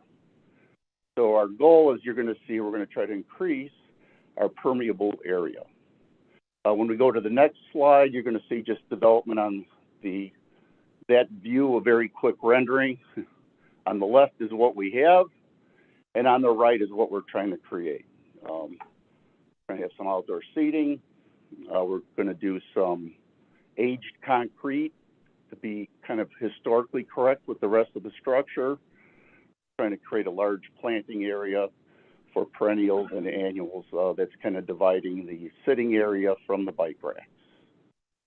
The next slide is going to show a little bit more development. As you're coming down the entry from our parking lot, you can see there's very little green space. We're trying to introduce a green belt along the building line right there. And at the very end, some freestanding planters, obviously with landscaping in a way to help screen the pickle courts beyond. And moving along, this will be a enlarged drawing of the southwest development. So right now there's dumpsters, nice bright red dumpsters, not to make fun of our earlier presenters. but we'd like to shield those dumpsters. So we're gonna build an enclosure around those, a wood fence enclosure. There's existing fence there that's totally fallen down. This wood fence is gonna be set into the property line, and it's right in that area, and there it'll close off all of our dumpsters. There's an old shed there we'd like to remove because it's no longer being used. And then we're gonna put this backboard right in this area right over here, because the backboard doesn't get anywhere near the use it used to, and it's also gonna serve as a screen for these dumpsters. Then in addition to this, on the south side, we're gonna have a south side pedestrian entrance from that side also. Here's a quick view of it, and you can see the dumpster on the left, the wood shed that we're gonna remove, and then on the right, you can just see it's gonna be a very clean cedar fence, and then the backboard you'll barely see because of its direction to the roads to the south. The next slide is a quick drawing on the left of the different paving, the cedar fence. Excuse me, on the left. The drawing on the right is very important to us because it shows that we're reducing our impervious surface. So we're going to increase our permeable area for it. We're going to be increasing it by about 62 square feet, which is not much, but it's important to realize that we are increasing it and we're trying to distribute the grass area or the permeable areas around the whole structure. And the other thing which we're really proud of as a tennis club is realize that our buildings, when you if you go back to the first slide, Maggie. Yep. We, as a community, or our tennis club community, right now our building structure occupies just a little bit over 10% of the property. We're allowed to occupy 50% of the property if we wanted to. So we're really proud that our footprint is so minuscule. And if you realize that all these tennis courts are permeable, which we're really clay courts, so they take a lot of water. That's why it's important to us that we're not increasing any permeability, because even with all of our permeable surfaces, we're not even near the permitted building size that we could be. We're below that 50%. So that's something that we like to kind of make sure everybody realizes, and that's what we're very proud of. So in conclusion, it's a beautification project. We think it's a win-win, and we hope you do too. Thank you very much. I just have a quick question. Sure. First of all, thank you for keeping your building such that you're using all of your, all of the land you can to make it impermeable. Have you given any thought to, because I'm assuming you're going to redo parking lots and stuff, and perhaps using permeable pavers? We are not doing the parking lot in part of this. And then you had mentioned concrete. Are you also looking at maybe permeable pavers versus concrete? Actually, we're not looking at permeable pavers. We're preferring to use this aged concrete, which is more historically correct with the rest of the building. And also the area that we would possibly use the permeable pavers would be in an area where there might be food might be fall down. We have insect issues and a little bit of a maintenance issue. So we're trying to increase areas that planting areas instead of having permeable pavers. So that's our goal. Okay. I just, first of all, I'd like to say as a former RFTC member, I'm very much in support of everything you do and for the community. I did just have one quick question. The Lathrop and Oak Street area, did you predict any, I know the construction's minor, but any kind of interference with the school across the street, or? Well, most of our construction will be occurring, probably 50% of it will be occurring when school's not even in session, This will be outside work. Our goal was to start this spring. I don't know if we're going to be able to hit it because of some delivery issues on some products, which used to be, as everybody knows, a couple weeks or now 6 months. So we might be starting this, late summer time. And one other point, the River Forest Public Schools and Roosevelt School is highly represented membership of the tennis club, so we have no interest in doing things So another question right here. Oh, sorry, yeah. The construction phase, vehicles, trucks, debris, materials, are you going to be able to accommodate all of that in your parking area? Because you are, as Ken alluded to, in a main thoroughfare. You're really in the center of town. Yes, correct. We'll be doing, all of our construction will be within the parking lot area, within our fenced area too.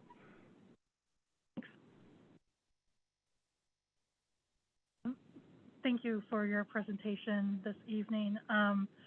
With the accessible doorway that you're looking, the gates that you're looking to put, you mentioned a lever, and I just wasn't quite sure what you meant by lever. Maggie, I don't know if you could go back to the one slide. It's just a handle on the gate, because right now there is in order to be more ADA compliant, but we're trying to be more accessible in a general sense. But let's say for ADA accessibility, we have a steel chain and a latch that goes down. So technically, a person with a disability wouldn't be able to open that. So we're going to try to have a lever that would allow them to open that gate. It's that simple. And the other thing is the surfaces have to be within a certain variance. You can't have more than a half-inch, like raise between materials. So we're going to be leveling that area out for that. We're also making it wider, but that's technically not making it more ADA compliant. That's just making it more accessible. So safety, a person walking, let alone a person with a wheelchair and a person coming in with a bike, because we're trying to encourage bike usage there. So that's real important that we make that gateway wider. Sure. And I think all the improvements are great. We would love you to build more on that. You'd be taxed more than just a thought. But since you're not, that's okay. Yeah. All right. Well, I mean, I think the initial look is really nice. Of course, we didn't expect anything less than that. So good. We know that you've got the brightest and best on it. So I like the aged concrete. I've never heard of that. So is that something new? I could give you I'll try to give it to you real. Yeah.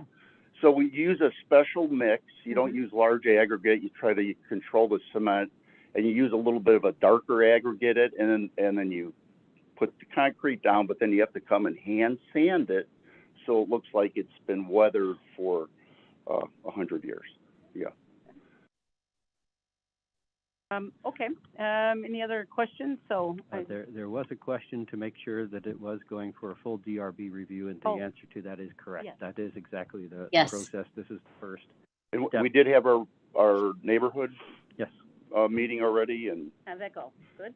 Very good. Yeah. Actually, it went really, really well, and we look forward to the DRB meeting on Thursday. Okay, great, super. Well, it looks great, and we really appreciate you guys all coming in and hanging with us tonight. So, good luck. I mean, thank you very much. Thank you, everyone. Bye-bye. Thank you so much. You're welcome. All right, up is the Park District. Good evening, everyone. So I'm Mike Sletton. I'm Executive Director of the River Forest Park District, and with me tonight is Lynn Libra, who's the Park Board President. So we're presenting the improvements we're going to be doing over at Keystone Park, specifically on the far east side of the park along the Canadian National Tracks. Just so you know, just like their project, we are not adding any uses to the park part of this project or making any changes outside of what's already being offered at the park right now. Project centered around two items. One, it's the tennis courts. Our tennis courts are in need to be reconstructed and rebuilt. Unfortunately, the courts that we have right now, they've been paved over about 6 times. So they're literally 12 inches of asphalt on dirt. So at this point, the determination was we have to rebuild. So since we're going to be tearing out and rebuilding, we looked at it as an opportunity to actually maximize the space that we could add on future programming opportunities. That's not part of this discussion right now. That's at a later date. So what you see, you have the two site plans in front of you.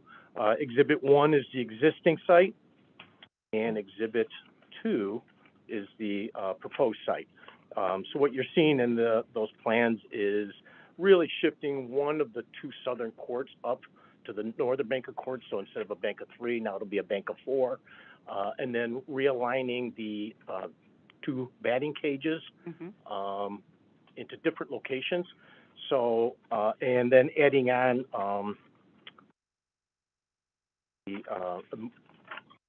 a basketball hoop area and changing around. We currently have tennis walls out there. We're going to move those into a different location. So the scope of the work would be to replace the 5 tennis courts that would include new LED lights. Right now it's metal halide. There's 8 posts, so the new project would only have 4 or 5 light poles. Obviously, we've gone through engineering, but if you're familiar with the platform tennis courts, you can see the spill, the light is much different than what's on the tennis courts right now. Those tennis courts would additionally be lined for pickleball, which is a growing sport right now, very popular. We have 2 at Washington. It's probably the most requested facility we have right now from people. We'll be relocating there's a tennis hitting wall right now. You hit on both sides. We're going to be relocating that to the new south court, that single court. It'll be along the railroad tracks. There'll be 2 walls installed, and we'll be actually reusing the material that's already up right now. We've had the opportunity to reuse it, and that would be a significant cost savings for us. The batting cages will be relocated into 2 locations. So the primary one, the permanent site, will be along Central Avenue, just west of the Keystone Center. If you've been up to Priory Park, it'll look exactly like those 2 cages that are currently up at that site. The other 2 cages are going to be adjacent to the girls' field, or the synthetic field that we installed a couple of years ago between the tennis courts and Lake Street. That will it's a temporary facility, so what you'll have is 4 posts at the corners, and we're going to be hanging nets and taking them down during baseball season. So it'll be a grass surface. We'll have mats down where the pitching and batting occurs. Otherwise, it comes up, so much less impact for the community. And we also have on the courts right now 2 basketball hoops. Those are going to be relocated into a dedicated area so we can get more use out of those. Right now, they're used specifically for programming only. This will allow the opportunity to open up for more public use. And those will be located all the way to the south end up of between the single tennis court and Central Avenue. And then obviously we'll have a lot of MWRD, stormwater involved with this. So we will have a detention swale at the front of the park. That will be most likely perennial plant. And then landscaping, we'll be redoing the sidewalks. There's some sidewalk work. The lights will be moved, but we'll stay the existing lights. We're reusing those 2. So same look, same project. 2 things. One, you had a question on the flagpole. So we are working with the youth sports groups to mount a flagpole on the scoreboard closest to the Keystone Center. That will be specifically for baseball and soccer.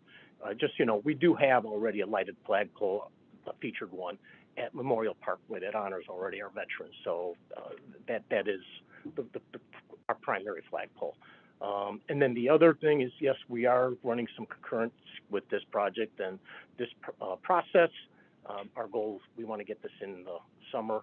And like you just heard, especially construction schedules and materials right now, we have to move in a dual track on everything to lock in prices. And we've already bidded out part of the project. Part of it's still going out to bid. Nothing's been awarded at this point, though. So, otherwise, do you have any questions? I have to tell you, because I've seen enough around, I can't believe you can't come up with it's just that. The fact that you say you have one at Memorial Park, you should have one in my mind, don't bring this thing back to that. I'm not going to vote for it. Hey. Job on the flagpole on the, I think residents have made enough of us think about this that, we do a lot of things to satisfy our residents. people have brought this up, so I'll leave it up to the park district to determine that, and the renderings that you prefer. I have a couple questions. Mm-hmm. The bioswale, in your memo said it's required by MWRD. Can you talk about that a little bit more? Why is that required now, or was it of other projects? The swale, are you talking about? Well, your memo in the last bullet point says new stormwater drainage with a drainage swale. I'm assuming that's a bioswale. Right. Yeah. Right. Located along Lake Street to accommodate MWRD requirements. Can you talk about that some It would more? be stormwater requirements.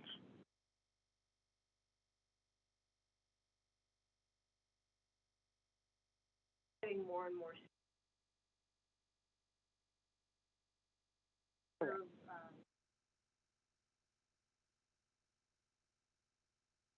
So this park.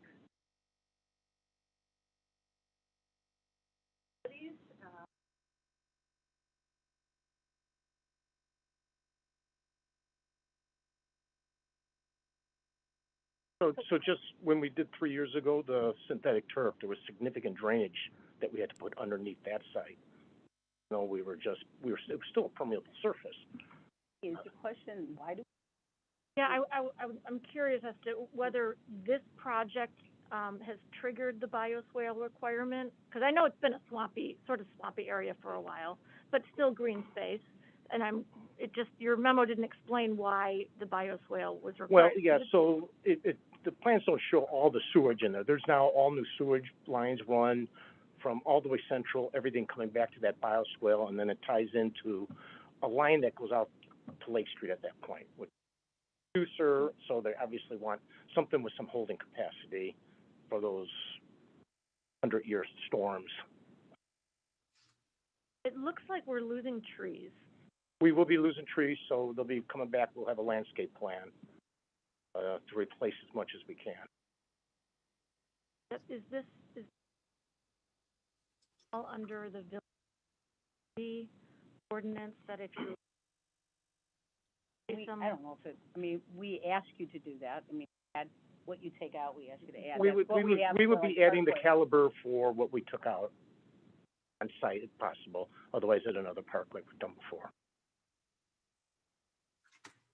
Bring down from like 19, and then down by the. On there. Correct. Commitment. Whatever we take out for the caliber of the tree, we will replace. Okay.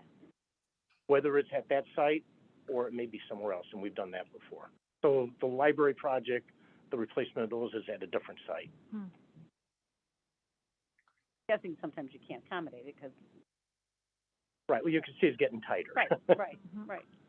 Yeah, and all the bioswales, and that's the, we've had so many, and we agree, you have to do it.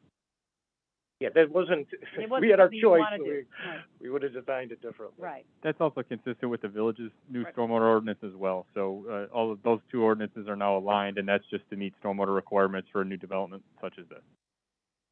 Just so you know, if we just resurfaced it, that would be the only way. We probably would have gotten away not having to do anything. But as soon as we veer a foot off, it triggers a new ballgame. Yeah. Jeff would involve. Figured you missed me. Well, I asked, because it's something we deal with all the time. Right. So it's not something. I have one more question about the basketball courts. Those going to be enclosed or open to the public? Can anyone walk up and just play? It'll be open to the public. And are they going to be lit?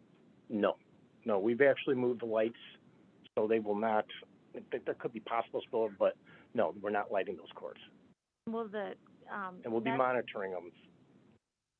We'll be monitoring them to see how it all works out as we're doing. And the hoops and nets are going to be up year-round, or? Yep. Okay. Yes. remember, if you can see it, it's really only the 3-point arch. We're even intentionally trying to limit what can be done on it. Don't want full-blown games going on. That's how we aligned it that way.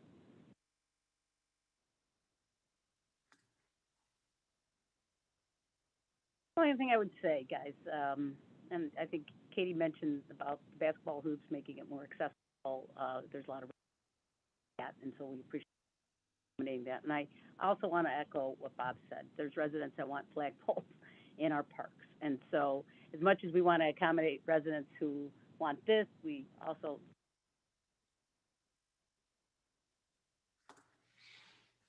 so that being said, and you know, unless somebody had a really, you know, something against this, I'd like you to think about, you know, how we can put a flagpole up that would help residents in that area.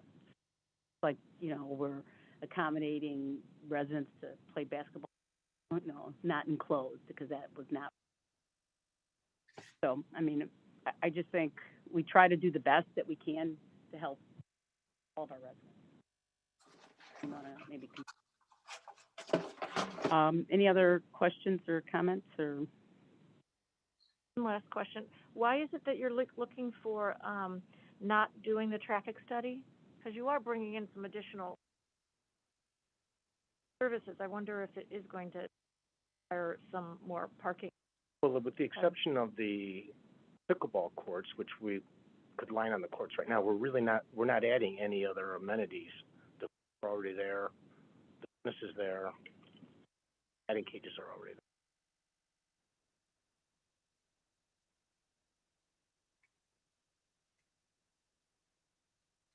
Well, I do see if there's new courts with linings, I think that's and the basketball courts that are accessible and actually have nets, and that could. I'm just curious You can't as have to pickle how and tennis at the same time. So if they're playing pickle, they're not playing tennis. I don't see additional. People play pickle. I think your tennis courts are packed, right? With Trinity. tennis courts are right. The tennis courts are heavily used. You know, it's seasonal. It's any other. And the same with pickle. To clarify, so everything is going to be illuminated but the basketball court? No. Or no, am I missing it? No, so the tennis courts will be lit. Yeah. Basketball courts will not. The batting cages will not. Okay. Obviously, the sidewalks will with the existing.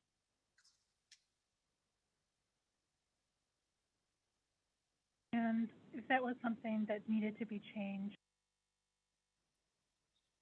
and the community wants that, that's something that you think you could add in? Say it again, I didn't hear you. If it seems like the community does want lighting around the basketball structures, after you're doing this, is it something that you think you could possibly put in after? You're asking if resident feedback? Yeah, what they're saying, Mike, is, okay, we put the courts up, and now resident says, oh my gosh, you know, I'd like to play basketball at 9 o'clock at night, and I can't. So why can't I play basketball? The question is if there's a resident to say, hey, this is nice to have lights, basketball court. You know, one, park district consider that, and two, you'd have to come back to us because that would change. Right, so if somebody wants to add something to one of our parks, we have a process, an ordinance process with that, and if they follow through with that, then the board would have that discussion. If it was questioned for adding lights for the basketball courts, obviously we'd have to come back and go through a whole public input process again.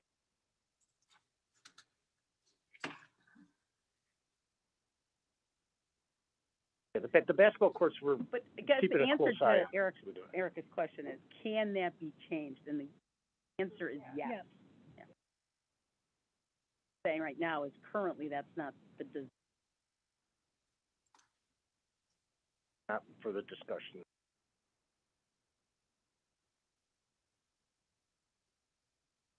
We got to look at, you know, and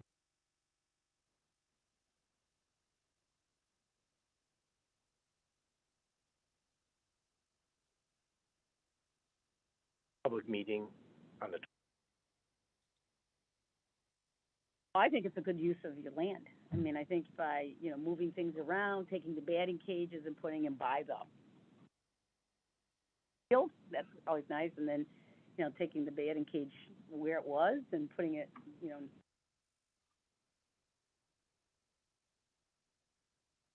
for baseball and resurfacing and relining. It looks great. Any further questions for? Great. Well, good luck at DRB, and we'll see you back when you're done.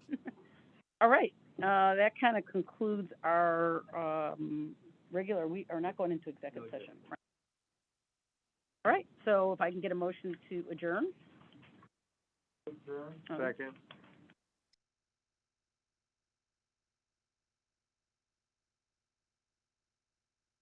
Trustee Johnson. Yes. Trustee Brennan. Yes. Trustee Vasquez. Yes. Trustee Gillis. Yes. Trustee Bachner. Yes. Trustee O'Connell. Yes.